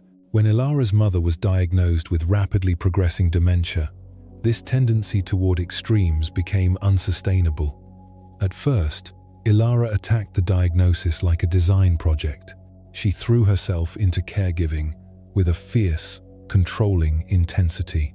She researched every experimental treatment, interviewed dozens of specialists, color-coded medication schedules, and tried to force her mother's chaotic decline into an organized grid. She believed that if she just worked hard enough, she could outsmart the disease. But dementia does not follow a grid. Within months, Ilara was broken. She was sleeping 3 hours a night, snapping at the nurses, and filled with resentment toward the very woman she was trying to save. When that approach inevitably failed, Ilara swung violently to the opposite extreme. She crashed. She withdrew emotionally, hiring professional caregivers to take over almost everything, and stopped visiting for weeks, paralyzed by guilt and the feeling that she had failed. She told herself, "I can't handle this. I'm not strong enough. It's better if I stay away." Neither approach brought her peace. Neither approach served her mother. The tight string had snapped. The loose string was making no music. Through a friend, Ilara found her way to a quiet evening class on Buddhist meditation. There, for the first time, she heard about the middle way, not as a compromise, but as a responsive dance with reality. She began to apply it to the impossible situation of her mother's illness. Instead of trying to control the disease, the extreme of attachment, or escape from it entirely, the extreme of aversion, Ilara learned to simply show up for what was actually happening. She discovered that the middle way wasn't about doing a perfect 50% every day. It was about matching her effort to the moment's capacity. Some days, she had the energy to sit with her mother for hours, holding her hand through the confusion. On those days, she leaned in. Other days, her own tank was empty. On those days, she permitted herself to visit for just 20 minutes, or to let the nurses handle the heavy lifting while she simply sat in the garden. She stopped judging herself for these variations. She realized that consistency didn't mean doing the same thing every day. It meant checking in with the same honesty every day. One afternoon, sitting by her mother's bed, Ilara had a breakthrough. Her mother didn't recognize her. In the past, this would have triggered Ilara to either force a memory, "Mom, it's me, look at me," or flee the room in tears. Instead, she found the middle path. She breathed. She accepted the lack of recognition as the weather of the moment. She held her mother's hand and simply existed with her as a kind stranger. She didn't force connection, and she didn't withdraw love. She just sat in the space between. "I am here," she thought. "That is enough." This approach transformed not only her relationship with her mother's final years, but her entire way of being. Her design work became more sustainable because she learned to rest before she crashed.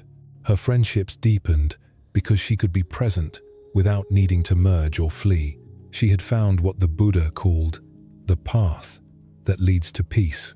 Not a tightrope walk where one slip means death, but a wide, generous path where you can wander a little to the left, a little to the right, but always keep moving forward with a center of gravity that holds you. This story is a permission slip for you tonight. You don't have to be perfect at life, and you don't have to give up on life. You just have to be here, navigating this one breath. If your mind wanders, you don't have to scold it too tight, and you don't have to let it run wild, too loose. You just gently, kindly, shepherd it back to the sensation of the sheets against your skin. That gentle shepherding is the middle way. It is the path home. I want to share one more story that illuminates how this principle of the middle way applies to one of the most tender and challenging aspects of modern life: the balance between solitude and connection. We often feel torn between a desperate need for others and an equally desperate need to get away from everyone. We swing between the fear of being alone, loneliness, and the fear of being engulfed, suffocation. We think we must choose: am I a social person or am I a hermit? There was a hermit monk named Master Koshin who lived in a tiny, woven branch hut high on the slopes of Mount Silo in ancient Japan. To the people of the valley below, Koshin was a mystery. They assumed he had chosen extreme isolation because he hated the world. He must despise people, they whispered. He has cut himself off from the warmth of human contact to live with the ghosts and the wind. But the truth of Koshin's solitude was far more beautiful and far less cold. He had not retreated to escape the world. He had retreated to prepare himself to love it properly. One spring morning, a group of travelers lost their way on the mountain and stumbled upon Koshin's clearing. Instead of a grim ascetic hiding in the shadows, they found an old man sitting on a log, laughing uproariously as he mended a broken kite for a group of village children who had climbed up to see him. He wasn't hiding. He was fully present. Later, one of the travelers, a man who struggled deeply with feelings of isolation in the crowded city, asked him, "Master, how can you bear to be up here all alone? Do you not feel the crushing weight of loneliness? I live surrounded by thousands of people, yet I feel more alone than you seem to be on this deserted peak." Master Koshin poured tea into rough clay cups and looked at the traveler with eyes that held the quiet of the mountain snow. "You mistake the nature of solitude," he said gently. "You think solitude is the absence of people, but true solitude is the presence of oneself." He gestured to the empty space in his cup. "Tell me, sir, if this cup were filled with rocks and dirt, could it hold this tea?" "No," the traveler replied. "It would be too full." "Exactly," Koshin smiled. "Most people's hearts are so filled with the noise of neediness, the debris of validation seeking, and the clutter of fear, that there is no room for another person to actually enter. They are surrounded by people, but they cannot connect because they are already full of themselves. They use others like bandages to cover their own emptiness." "I come up here," Koshin continued, "not to build a wall against humanity, but to empty my cup. In the silence, I clear away the rocks of my own ego. I learn to be completely at home with myself, and because I am at home with myself, I am never lonely. And because I need nothing from you to make me feel whole, I can enjoy you completely. When you are here, I am fully with you. When you leave, I am fully with myself. There is no lack in either state. This," he said, tapping the rim of the cup, "is the middle way of relationship. To be solitary without being lonely, and to be connected without being dependent. This teaching offers a profound medicine for our hearts. We often approach relationships like beggars, holding out an empty bowl and asking others to fill it with reassurance, worthiness, and safety. When they don't fill it, we feel abandoned. When they do fill it, we become addicted to their presence and terrified of losing them. This isn't love, it's hunger. Master Koshin teaches us that the capacity to be alone is actually the prerequisite for true intimacy. When you can sit in your own room, in the dark, and feel completely at ease with your own company, when you don't need a distraction, a text message, or a like to feel that you exist, then you become dangerous in the most beautiful way. You become a person who loves out of freedom, not out of necessity. You cultivate the capacity to be complete within yourself while remaining open to deep intimacy with others. You neither cling to relationships out of a fear of abandonment, nor avoid them out of a fear of losing your independence. You simply move between the two states like breathing. Inhale. You return to yourself, gathering your energy, resting in your own vastness. Exhale. You move out toward others, sharing your fullness, offering your presence. Neither phase is better than the other. Both are essential for a living heart. As you lie here tonight, notice how you feel about being alone in the dark. Is there a subtle panic, a reach for the phone, a feeling that something is missing? See if you can reframe this moment. You are not alone in a sad, empty way. You are in solitude. You are in the sacred practice of emptying your cup. You are visiting with the oldest friend you will ever have your own awareness. Let the dark hold you. Let the silence be a comfort, not a void. By resting here, content in your own being, you are preparing yourself to love the world more deeply when the sun rises. You are learning the secret of Master Koshin, that the person who is most at home in their own skin is the person who can make the whole world feel at home. Right now, beneath the surface of your thoughts, there is likely an ocean of feeling moving through you. You have probably been trying to control it, manage it, or escape it your entire life. Waves of emotion rise and fall in your inner world. Anxiety about what is coming, sadness about what has gone, anger at what shouldn't be.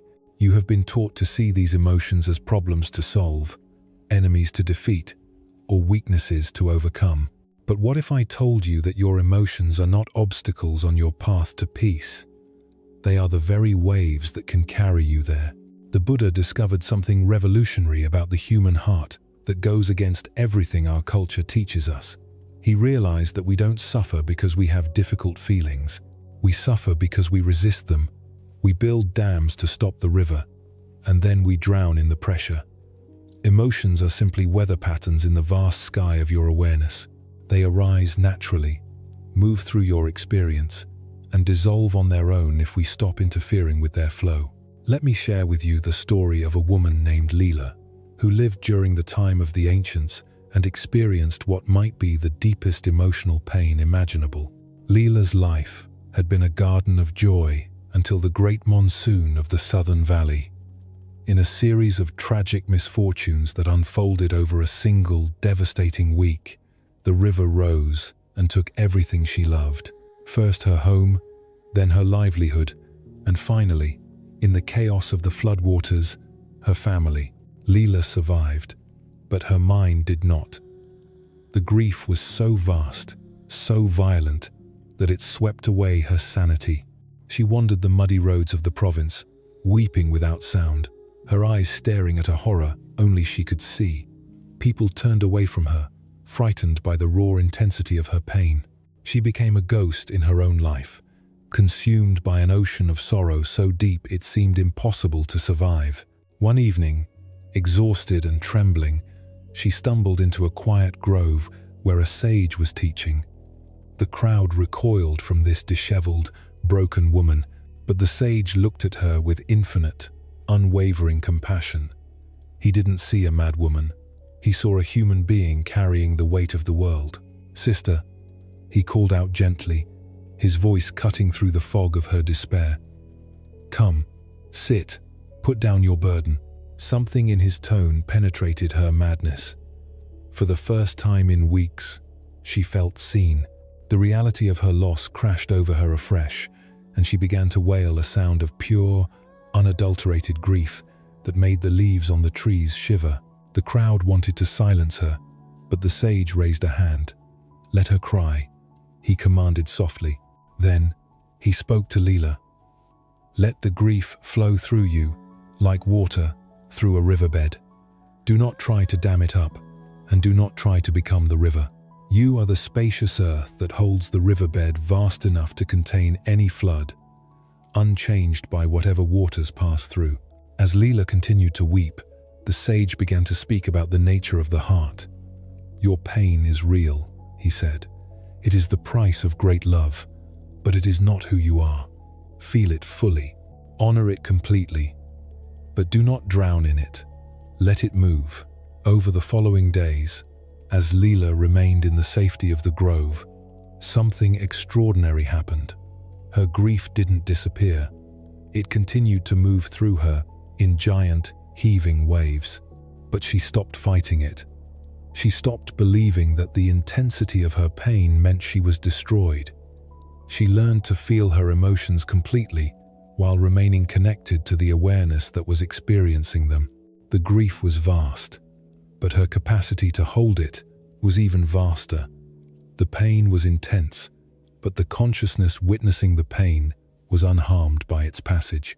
She discovered that she could be completely present with her suffering without drowning in it, just as the ocean floor contains the most violent storms without being disturbed in its depths. Leela eventually became a teacher herself, known for her profound wisdom about working with intense emotions. When people asked her how she survived, she would say, "I learned that I am not my grief, though grief moves through me. I am the awareness in which all experiences arise and pass away, spacious enough to hold anything, stable enough to remain present through any storm." This teaching is exactly what you need to know about your own emotional life tonight. Whether you are dealing with anxiety that feels overwhelming or a sadness that appears endless, the principle is the same. You don't have to drown in the emotion because you are not the emotion. You are the awareness experiencing it. The pain you feel is not a sign that you are broken. It is just water moving through the canyon. You are the canyon, ancient, solid, and capable of holding the river without being washed away. Let me tell you about a modern application of this ancient wisdom. There was a woman named Maya who worked as a crisis counselor in a busy metropolitan hospital. She was the person others leaned on when their worlds fell apart. She was the calm in the center of the chaos, proud of her professional composure and her ability to help others navigate their darkest hours. But when her husband of 20 years collapsed from a sudden heart attack while they were gardening on a Sunday morning, Maya's carefully maintained emotional equilibrium shattered into a million pieces. For months, she was not the calm counselor.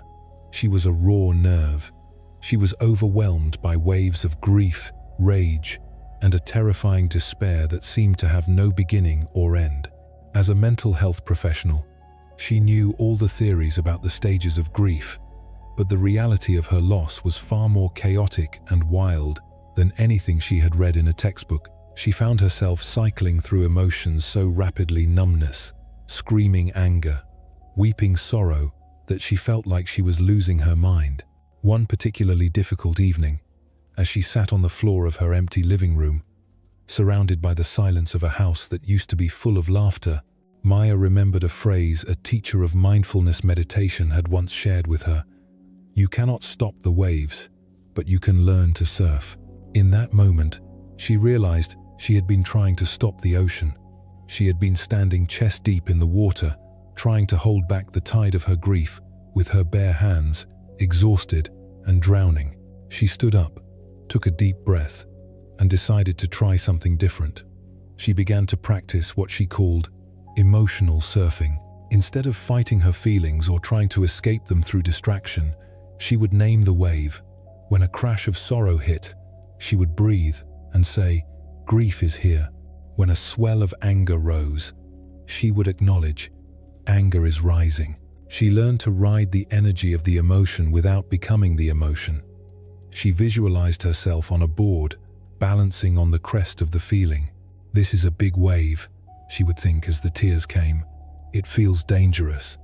But I am the surfer, not the water. I just need to keep my balance until it breaks."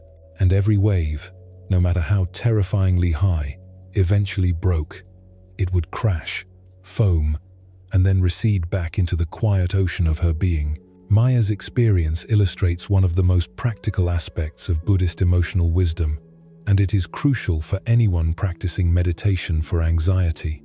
You don't have to feel better to practice these teachings. And honestly, the teachings aren't designed to make you feel happy in the shallow sense. They are designed to make you buoyant. They help you develop the capacity to be present with whatever you are feeling without being overwhelmed by it. This presence, this ability to remain aware and responsive even in the midst of intense emotion, is what the Buddha called the supreme happiness.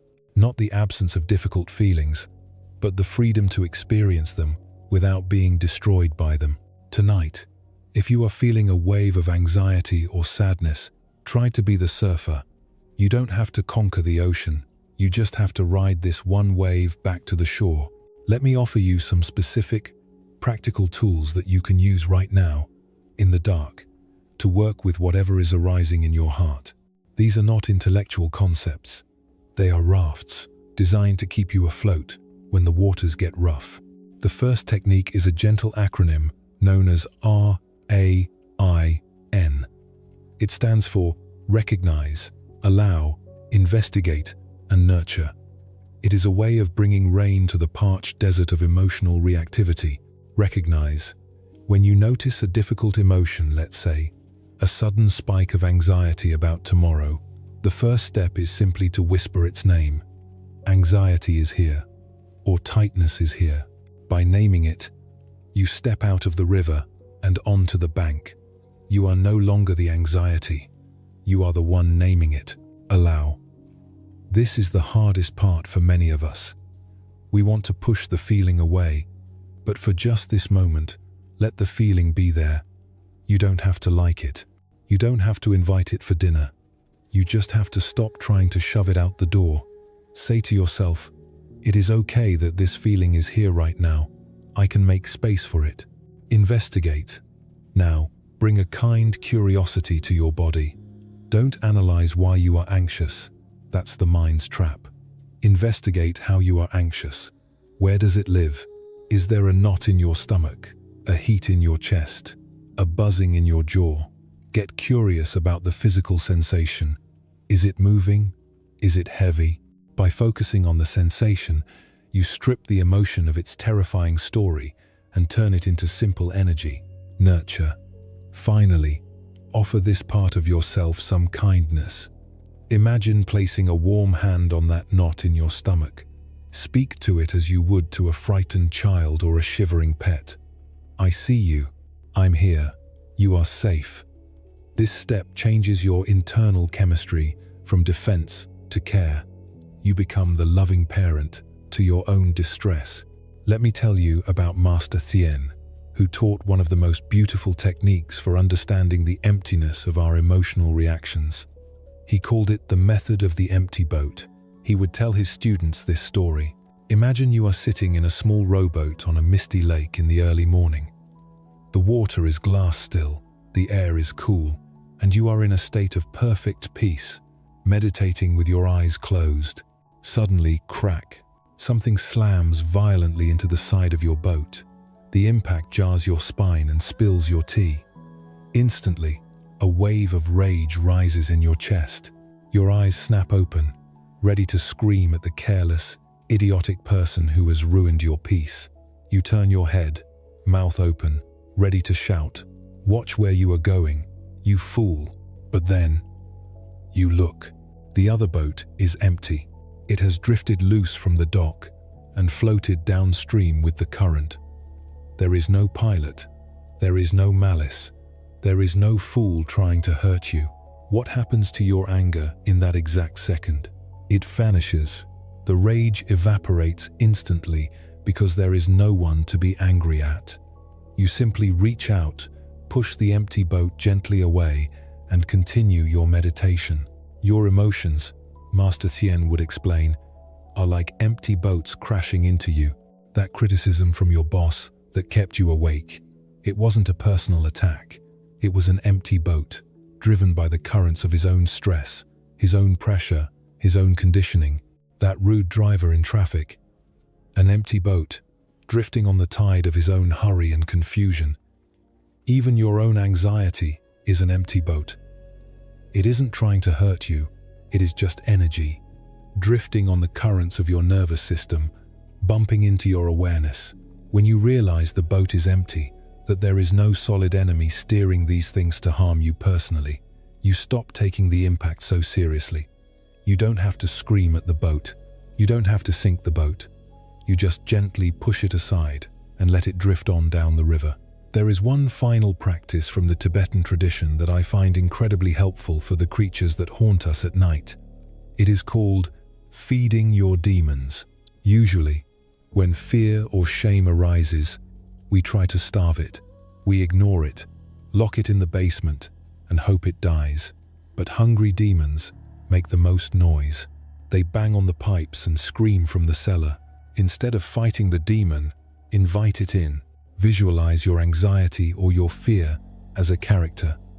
Maybe it looks like a small, shivering, ugly goblin, or a dark, amorphous cloud with eyes. In your imagination, sit down across from it. Ask it, "What do you need?" You might be surprised by the answer. The anxiety goblin might say, "I need to know we are safe." The anger demon might say, "I need to know I matter." The sadness cloud might say, "I need to rest." These emotions are not trying to kill you. They are trying to protect you in misguided, primitive ways. Your anxiety is trying to keep you safe from danger. Your anger is trying to protect your boundaries. When you offer to feed them, to give them the reassurance or safety they crave, they often transform right before your eyes. The goblin becomes a watchdog. The cloud becomes a gentle rain. Master Thien taught that we don't need to exorcise our demons. We need to educate them.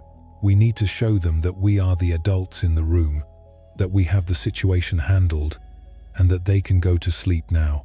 Tonight, if an empty boat crashes into you, remember it has no pilot. If a demon scratches at the door, ask it what it is hungry for. And if the rain comes, let it fall, knowing that after the rain, the air is always cleanest. Every word you speak is a seed planted in the field of reality.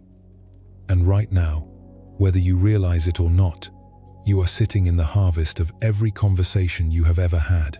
The way people respond to you, the warmth or coldness of your home, the opportunities that have opened or slammed shut, all of this has been shaped by the invisible architecture of your speech.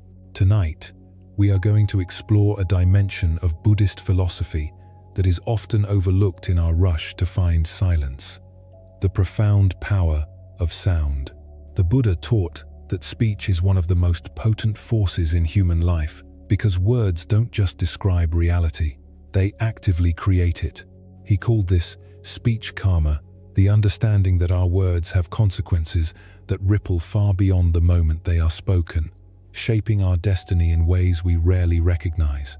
Let me tell you about Master Sora, a Zen teacher who lived in the misty hills of Kyoto during the Meiji era. Sora was famous not for his lectures, which were rare, but for the extraordinary quality of his presence. It was said that a 5-minute conversation with Master Sora could resolve conflicts that had lasted for decades. One autumn afternoon, a prominent diplomat named Takeshi climbed the steps to the temple. Takeshi was a man of power and influence, but his face was etched with deep lines of frustration. He stormed into the tea room, throwing his hat onto the tatami mat. "Master Sora," he vented, his voice sharp with irritation. "I am at my wit's end. I am surrounded by incompetence and idiocy. My staff does not listen. My children are rebellious. My wife seems distant. And my friends have become boring and disappointing. Everywhere I turn, I find resistance and stupidity. I am beginning to think that meaningful communication is dead in this modern world." Master Sora listened quietly, his face serene, as he prepared the tea ceremony. He whisked the green powder with rhythmic, gentle movements. When the tea was ready, he placed a delicate ceramic bowl in front of the fuming diplomat. "Drink," Sora said softly. Takeshi took a large gulp and immediately gagged, spitting the liquid back into the bowl. "Gah, Master, this is vinegar. It is vile and sour." Sora looked at him calmly. "Are you sure? I poured it from the same pot as my own." "It is vinegar," Takeshi insisted, wiping his mouth. "Why would you serve me this? Tell me, honored guest," Sora asked, ignoring the complaint. If you pour vinegar into a cup, what does the cup taste like? Sour, obviously. Takeshi snapped. It tastes like whatever is inside it.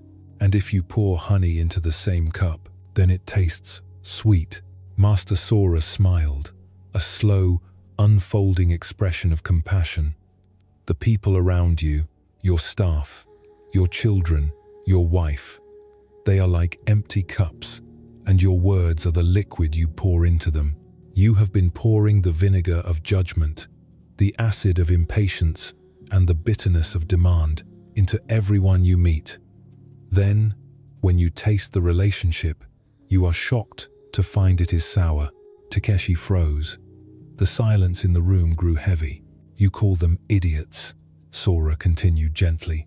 You plant seeds of inadequacy with your sharp tongue, and then you are angry when you harvest a crop of resentment. What would happen, I wonder, if you began to pour a different tea? This simple question struck Takeshi like a thunderbolt. He realized that for years, he had been using his words as weapons to control, to dominate, and to correct. He had never used them to nourish. He began to weep, right there in the tea room. But Master, how do I change the tea? The vinegar is all I have known for so long. It begins with the pause, Sora whispered. Before you speak, taste the words in your own mouth. If they are bitter to you, do not pour them into another. This story illustrates one of the most transformative truths in Zen Buddhism. The quality of our relationships is almost entirely determined by the energy behind our words. The Buddha said, "Hatred is never appeased by hatred in this world. By non-hatred alone is hatred appeased." This applies to the micro-conflicts of your daily life. When you speak from exhaustion, you create exhaustion in others. When you speak from fear, you evoke defensiveness. But when you learn to speak from presence, from a place of inner stillness and genuine interest, you create a space where others can put down their shields. You might be thinking, but I need to be honest.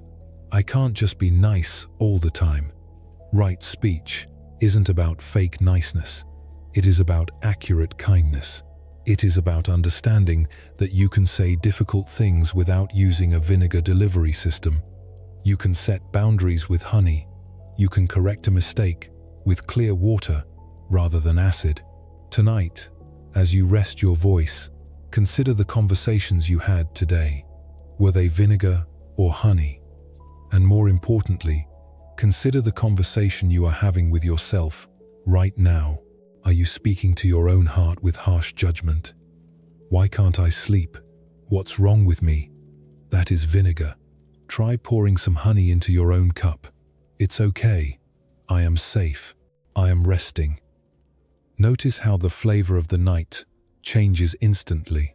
Let us deepen our understanding of this power by exploring the profound difference between speaking about life and speaking from life. Most of our daily noise is chatter, a layer of dust we settle over the furniture of reality. But there is a kind of speech that clears the dust. I want to tell you about Master Kazu, a Zen poet who lived in a bamboo hut so porous that the wind played it like a flute. One evening, a young, brilliant scholar arrived at his door. This young man had memorized all the sutras. He could debate the nature of emptiness in 3 languages and quote the patriarchs by heart. He came to Kazu not to learn, but to display his shiny collection of knowledge. For an hour, the scholar talked. He built elaborate castles of logic, explaining the precise mechanics of spiritual awakening and the subtle nuances of Zen meditation. Master Kazu sat quietly, listening to the rain drumming steadily on the thatched roof. When the scholar finally paused to take a breath, expecting praise for his wisdom, Master Kazu simply tilted his head and whispered, "It is raining." The scholar blinked, annoyed by the interruption. "Yes, Master, I know it is raining, but as I was saying about the nature of the Absolute, you do not know it is raining," Kazu said, his voice cutting through the humid air like a bell. "You are busy talking about the Absolute, while the Absolute is wetting the garden stones. You are describing the menu, but you are not eating the meal." He gestured to the open window. Which of us is truly present? Your words are full of information, but they are empty of life. My words carry no information. Everyone knows it is raining, but they are full of this moment. Words about truth are like dead leaves. Words from truth are like the rain itself, wet, alive, and nourishing. This story points to the 0 point of communication. Before you speak, are you connected to the wetness of the rain, or just the concept of weather? This brings us to the deepest form of communication in the Zen tradition. Silence. We often fear silence. We rush to fill it with nervous chatter because silence feels like an absence. But in Buddhist philosophy, silence is not an absence of sound. It is a presence of awareness. It is the canvas upon which the painting of speech must be placed. If the canvas is cluttered, the painting is a mess. There is a beautiful story about Master Shen, a teacher known for his thundering silence. A visiting philosopher once spent an entire afternoon with him, expecting a great debate. Instead, Master Shen said nothing. They sat on the veranda. They walked by the koi pond. They drank tea. They watched the clouds drift over the mountain peaks. As the sun began to set, the philosopher stood up to leave. He looked at Master Shen with tears in his eyes and said, "Master, in all my years of study, I have never had a conversation more satisfying than this one. Your silence has answered questions I didn't even know how to ask." Words, Shen finally spoke, are like medicine. They should be used only when they heal, only in the right dosage, and never when rest would serve better. But the ultimate teaching on this subject comes from the Buddha himself. It is the story that gave birth to the entire lineage of Zen stories. One day, on Vulture Peak, a massive crowd of monks, nuns, and laypeople gathered to hear the Buddha speak. They were expecting a profound discourse on the Dharma, a complex analysis of suffering and liberation. They had their notebooks ready. They were prepared to analyze. The Buddha took his seat on the dais. The crowd fell silent, waiting. But the Buddha said nothing. Minutes passed. The silence grew heavy, then awkward, then electric. The birds sang. The wind rustled the robes of the assembly. Still, the Buddha sat, wordless.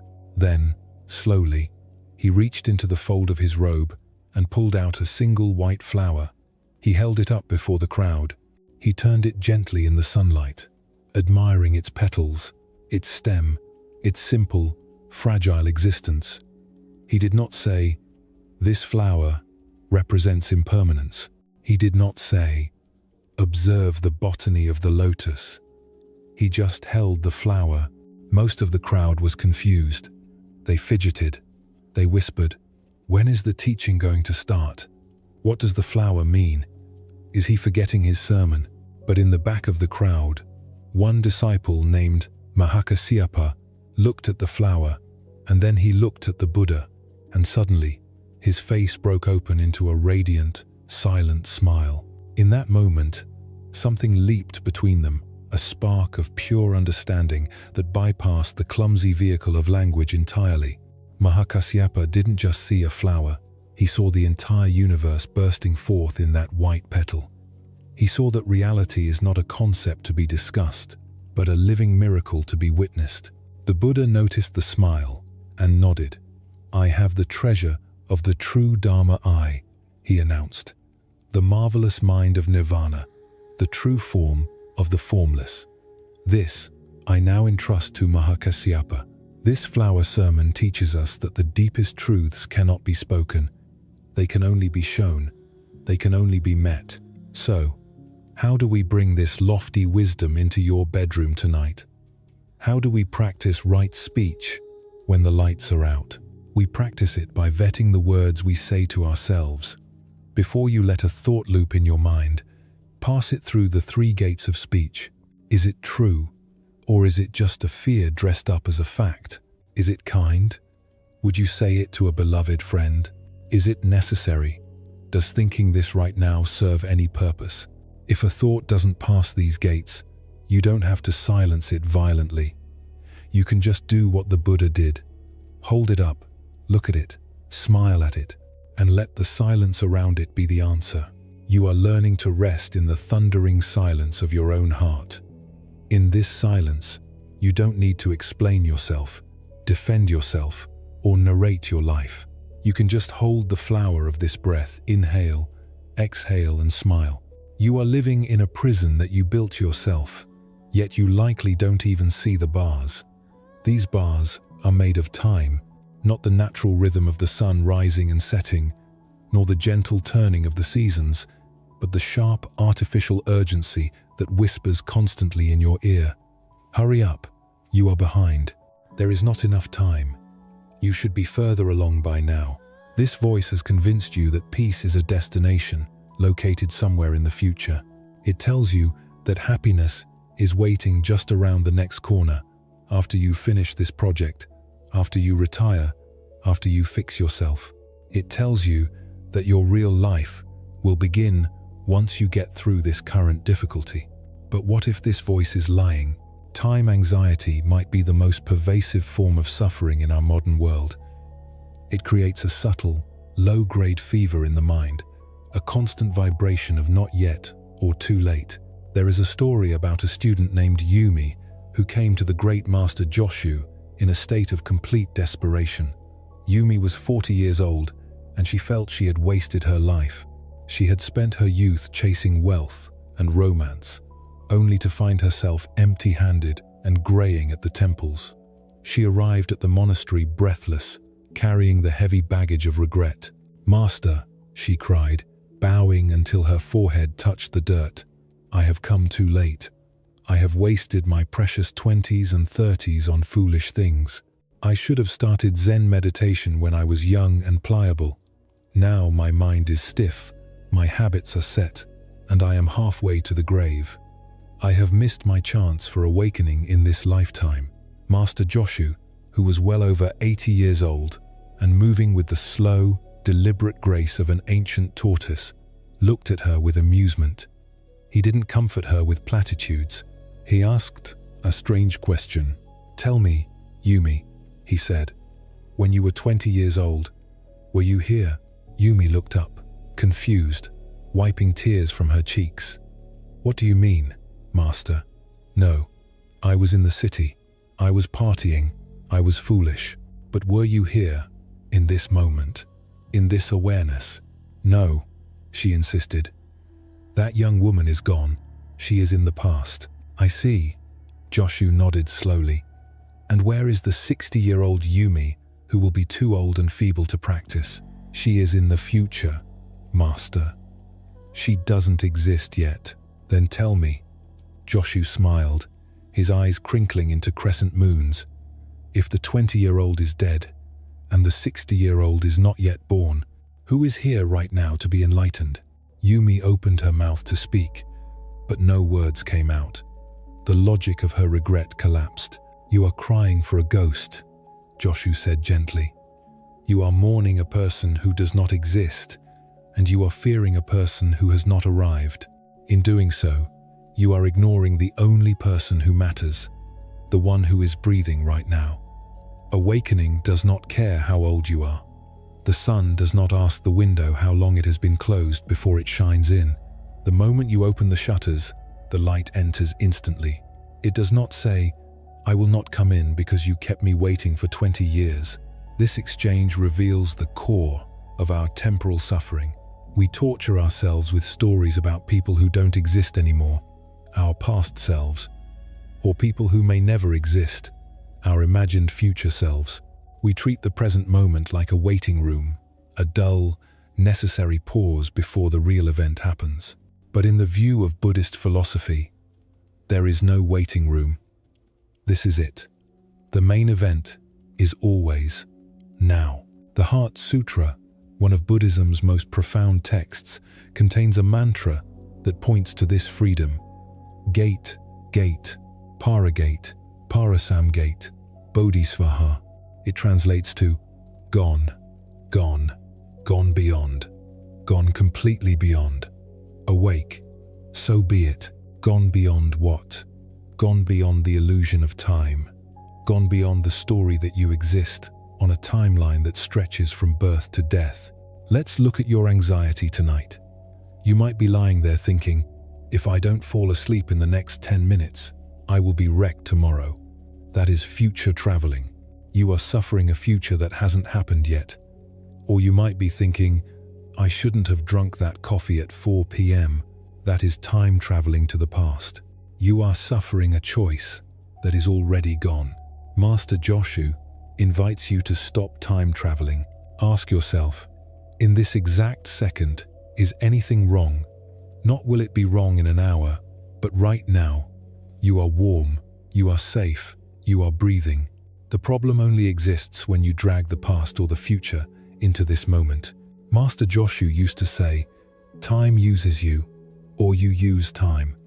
When you are anxious, time is using you. It is pushing you around. But when you are present, you are using time. You are riding the crest of the now. You haven't missed your boat, because the boat is always here. You aren't behind in your life, because life isn't a race to a finish line. It is a musical performance, and the point of music isn't to get to the end of the song as fast as possible. The point is to dance while the music is playing. Tonight, drop the heavy clock you are carrying. You are not 20 or 40 or 80. You are just here, timeless, ageless, sleeplessly aware, and that is exactly where you need to be. Let's bring this understanding of timelessness down from the philosophical clouds and onto a park bench in a busy city. It is easy to understand the idea of living in the moment when you are sitting in a quiet room, but what about when the world is burning down around you? There was a businessman named Wei who lived in a sprawling metropolis, a man whose life was measured in stock prices, quarterly reports, and the endless pinging of his phone. Wei was successful by every metric of his society, but his soul was a knot of tension. He spent his days regretting the deals he missed yesterday and panicking about the market crash that might happen tomorrow. He was a ghost haunting his own life, never landing in the present. One evening, walking home after a disastrous board meeting, Wei's chest felt so tight he thought he might collapse. He wandered into a small, dusty park to catch his breath. There, on a peeling green bench, sat an old woman. She was dressed in simple, worn clothes, and she was scattering breadcrumbs for a flock of fat, grey pigeons. The birds were everywhere on her shoulders, on her knees, pecking at her shoes. She was completely absorbed in the act, her face glowing with a quiet, inexplicable delight. Wei sat heavily on the other end of the bench, loosening his silk tie. He watched her for a long time. The contrast between his inner tornado and her stillness was maddening. "How can you be so peaceful?" Wei finally blurted out. "Don't you know the economy is collapsing? Don't you have bills to pay? Don't you have worries about the future?" The old woman didn't look up immediately. She crumbled another piece of bread and offered it to a pigeon with a limp. Then she turned to Wei, her eyes bright and clear. "Of course I have concerns," she said, her voice like dry leaves. "My knees ache when it rains. My son lives far away, and I miss him. I have very little money in my jar, but right now, look." She pointed to a bird landing on her finger. "Right now, there are pigeons to feed," she whispered. "Tomorrow will bring whatever tomorrow brings. Yesterday brought me here. But this feeling of the tiny claws on my hand, this crumb of bread, this is my actual life. Everything else, the economy, the bills, the future, those are just stories I tell myself about life." Wei sat with her for an hour. He didn't check his phone. He didn't think about the board meeting. He just watched the birds. And for the first time in 20 years, the knot in his chest began to loosen. He realized he had been starving for reality while choking on his thoughts. He saw that peace wasn't a financial goal to be achieved in 10 years. It was available right there, on a dirty bench, in the simple act of paying attention. This is what the Zen masters call one mind, complete, undivided presence to what is actually happening. But the mind is tricky. Even when we hear this truth, we try to turn being present into a goal. We try to achieve presence. We treat spiritual practice like a job promotion. If I meditate hard enough, I will get the promotion to enlightenment. There is a famous story that cuts the legs out from under this striving. It involves a student named Kenta and his teacher, Master Rin. Kenta was the most diligent monk in the monastery. He wanted to be a Buddha more than he wanted to breathe. He sat in meditation for 12 hours a day, his face scrunched in fierce concentration, trying to force his mind into holiness. Master Rin watched this for months. One sunny morning, he grabbed a rough brick from the garden path and sat down right in front of the meditating Kenta. He began to rub the brick vigorously against a large stone. Scrape, scrape, scrape. The noise was terrible. Kenta tried to ignore it, but finally, he snapped one eye open. "Master," he complained, "what are you doing? I am trying to attain enlightenment. I am polishing this brick," Rin said cheerfully, not stopping. "I am going to make it into a mirror." Kenta frowned. "Master, have you gone mad? You can rub that brick until your hands bleed, but it will never become a mirror. It is just a brick. It does not have the nature of reflection." Master Rin stopped scraping. He looked deep into Kenta's eyes. "And you, my student," Rin said softly, "you can sit like a statue until your legs fall off. But if you are sitting with the intention of becoming a Buddha in the future, you are just polishing a brick. You cannot turn a confused self into an enlightened self through force." "Then what should I do?" Kenta whispered, his worldview crumbling. "A mirror reflects because that is its nature," Rin said. "You are already the mirror. You don't need to polish the brick of your ego to make it shiny. You just need to drop the brick. Stop trying to become," Rin concluded, "and start being. The Buddha is not waiting for you at the finish line of your meditation marathon. The Buddha is the awareness that is hearing this scraping sound right now. This story is the ultimate permission slip to stop trying so hard. You cannot force yourself to sleep. That is polishing a brick. You cannot force yourself to be peaceful. That is polishing a brick. But you can recognize that the awareness listening to these words is already peaceful. It is already wide open. It is already here. Tonight, you don't have to polish anything. You don't have to improve anything. You don't have to become a better sleeper. You just have to be like the old woman on the bench. What is here? The softness of the pillow, the sound of your breath, the dark. This is your actual life. And it is enough. There is a love you have been searching for your entire life, and I suspect you have been looking for it in all the wrong places. You have been looking for it in the eyes of others, hoping to be seen. You have been looking for it in achievements, hoping to be admired. You have been looking for it in the mirror, hoping to finally see someone worthy of affection.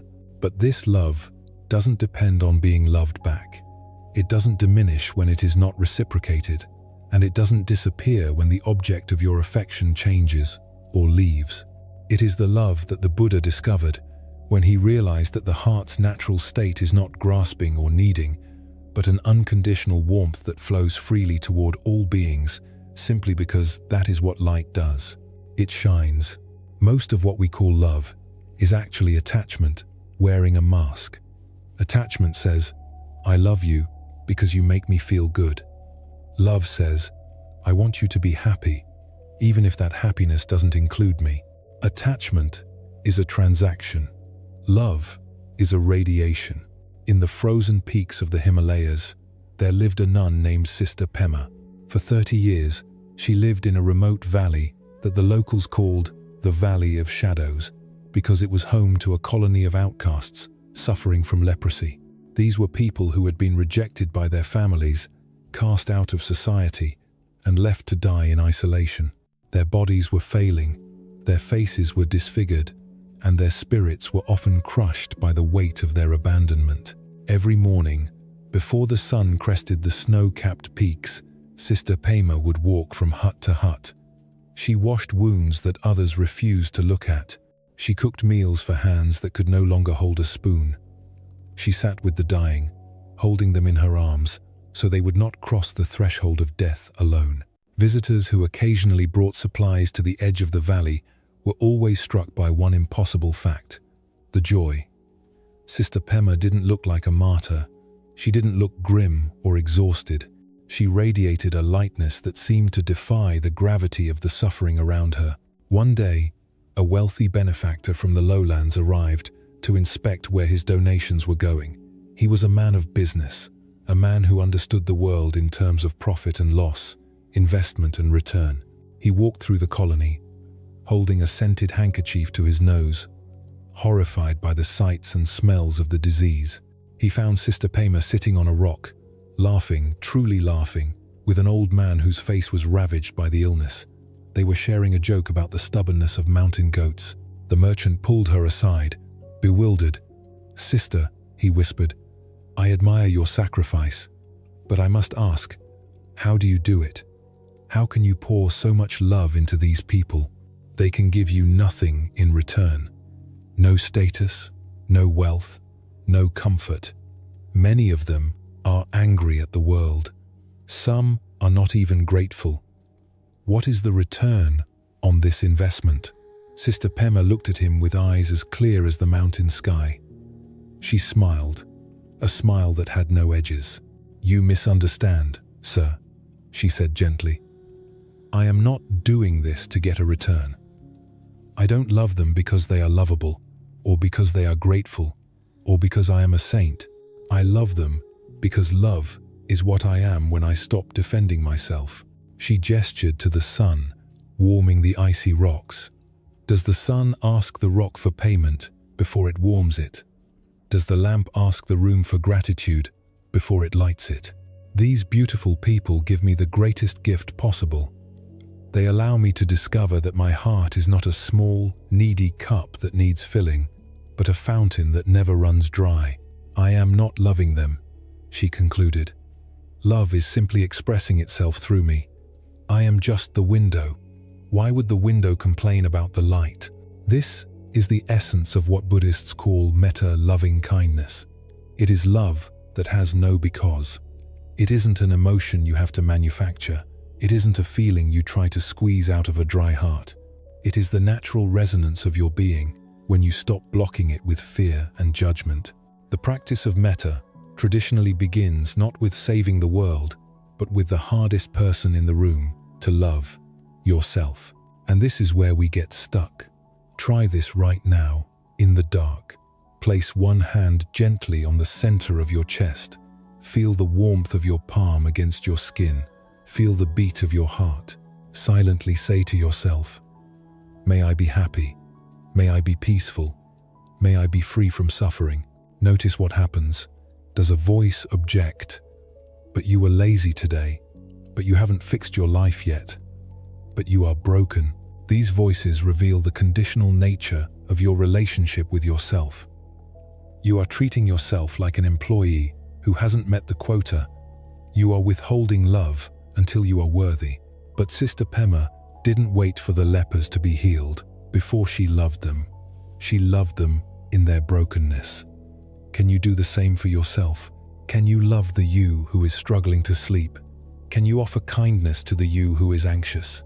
You don't have to fix these parts of yourself to deserve your own affection. Your capacity for awareness, for feeling, for trying this is inherently precious. Master Huineng, the great Zen patriarch, taught that your Buddha nature is like gold buried in the mud. The mud might be thick, dirty, and heavy, but the gold inside remains pure, untarnished, and valuable. It doesn't need to be created. It just needs to be uncovered. Tonight, you can stop begging for love from the world. You can stop trading for it. You can simply place your hand on your heart and offer it to yourself. You are the source. You are the window. Let the light come through. But let's be practical about this unconditional love. It sounds beautiful in a monastery, but how do you apply it in the messy, painful reality of a family? How do you love someone who has caused you pain without being naive about their behavior? How do you maintain healthy boundaries while keeping your heart open? This is often where our understanding of love collapses. We think we have to choose between being a doormat or building a fortress. There was a woman named Elena, whose adult son, Leo, struggled with a severe addiction that had slowly eroded the foundation of their family.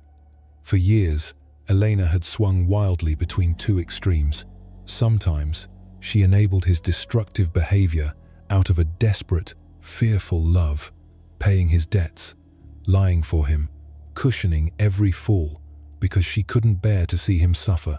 Other times, exhausted and betrayed, she would cut him off completely, freezing him out with a cold, hard anger, hoping that punishment would force him to change. Neither approach helped Leo heal, and both approaches left Elena feeling like she was being torn in half, either betraying her maternal instinct to nurture or betraying her own sanity. Everything changed when Elena began to work with a teacher of Buddhist philosophy. She learned to make a crucial distinction, one that might save your own heart tonight.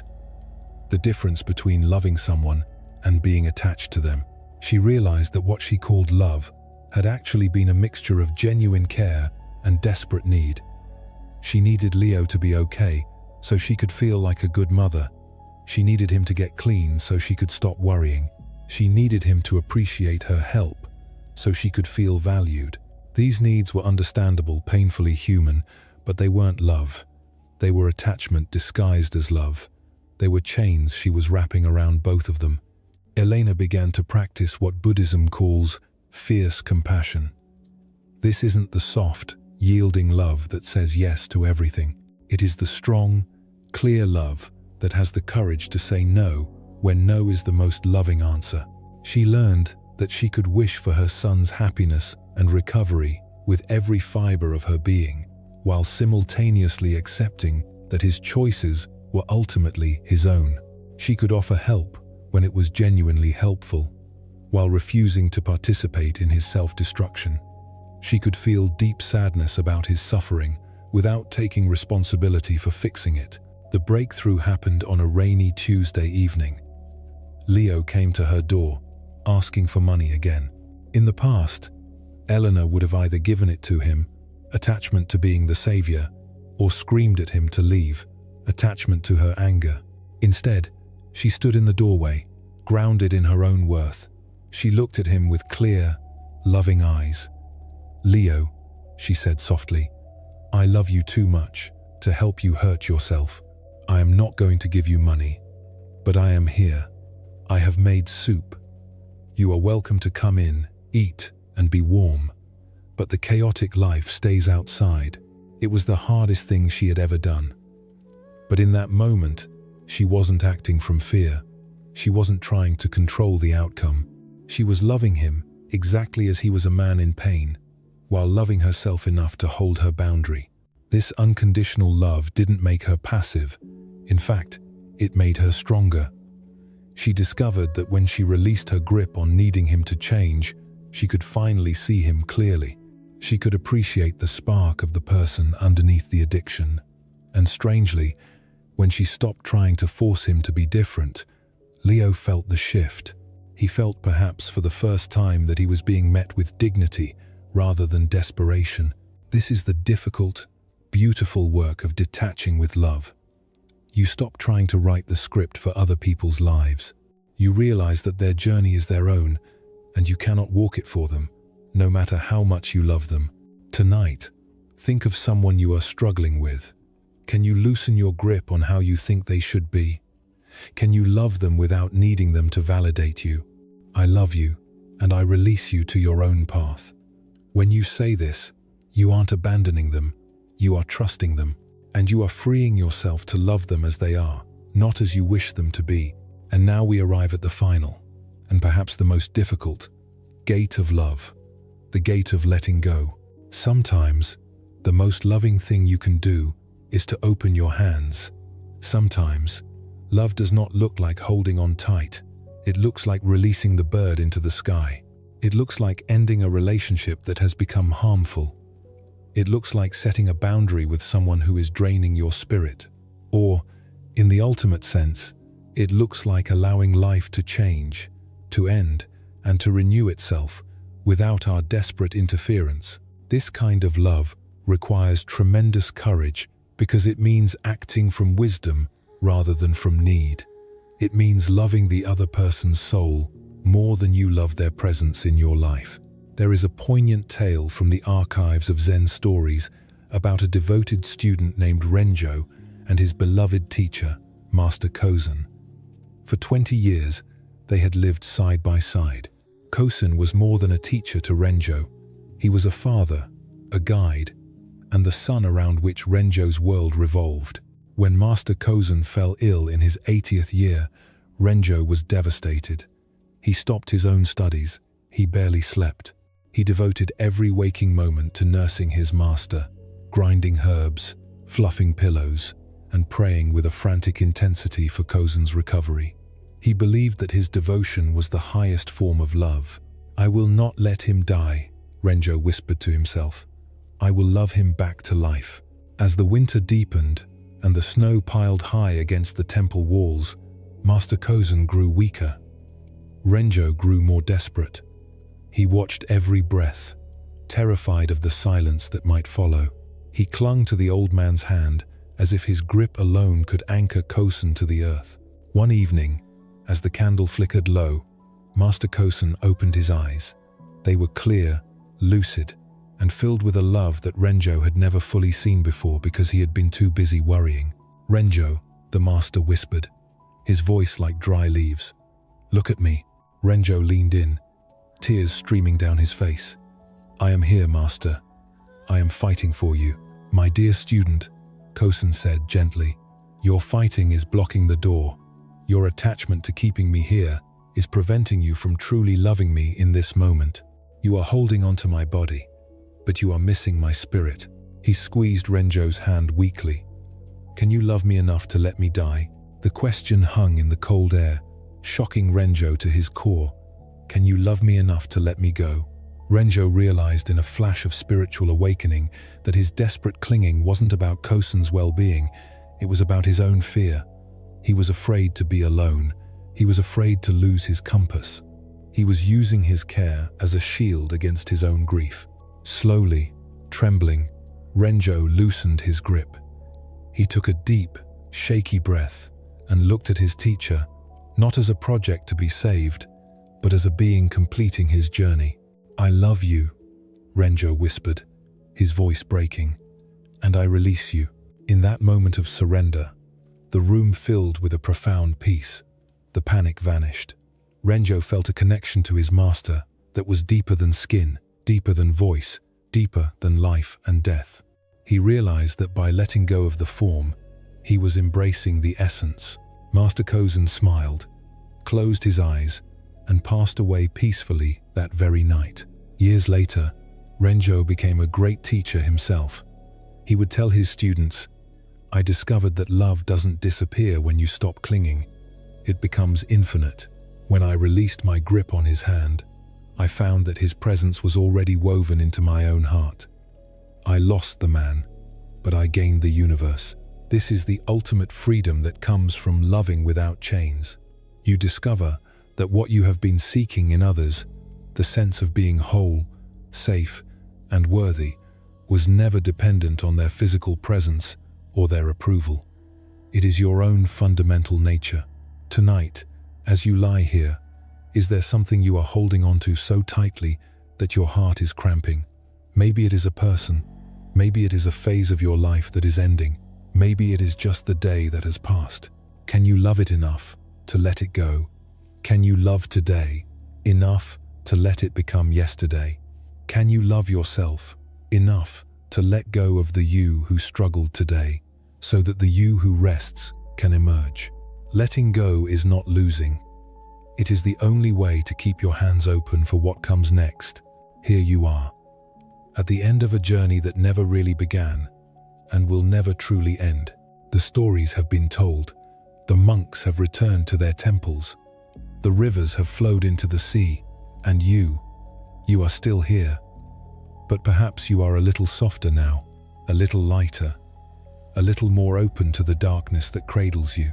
Every teaching we have explored tonight, from the bamboo bending in the wind to the empty boat drifting on the lake, has been pointing to this single, precious moment. Not this moment as an idea to be understood, but this actual, physical sensation of releasing. Feel your body sinking deeper into the mattress. Notice how gravity is not pulling you down, it is hugging you up. It is the earth saying, I have you. You can let go now. You don't need to remember the stories. You don't need to recall the lessons. The wisdom has already seeped into your bones, like water into dry soil. It is there. It is working. You can stop doing the listening now and just let the sound wash over you like a gentle tide. We have traveled through the landscapes of Buddhist philosophy, not to memorize maps, but to arrive at this very terrain, the terrain of deep, effortless rest. The mind that wanted to figure things out, let it sleep. The heart that wanted to fix everything, let it sleep. The body that carried the weight of the day, let it sleep. Notice your breath. It has been your most patient teacher all along. Inhale, receiving life without effort. Exhale, releasing life without clinging. There is no you managing this breath. It is just the universe breathing through you. The same force that spins the galaxies is expanding your lungs. You can trust it. You can resign from the job of general manager of the universe for tonight. Remember the ocean. You are not the waves on the surface anymore. You are sinking down. 10 feet, 50 feet, 500 feet, into the deep, silent, midnight blue water at the bottom of the sea. Here, there is no noise. Here, there is no time. Here, there is no self to defend or improve. There is only peace. Let this final moment be a natural, guided meditation into the silence that has always held you. Your eyelids are heavy, so heavy. Your jaw is loose. Your hands are open, empty of grasping. The backpack is gone. The mask is off. The play is over. You are safe. You are whole. You are home. Drifting now. Drifting on the river of Wu Wei. Effortless. Nothing to do. Nowhere to go. No one to be. Just this breath. And the next. And the silence between them. The Buddha said, "Peace comes from within. Do not seek it without. You have stopped seeking. You have arrived. Rest now. Deep, deep rest. Good night."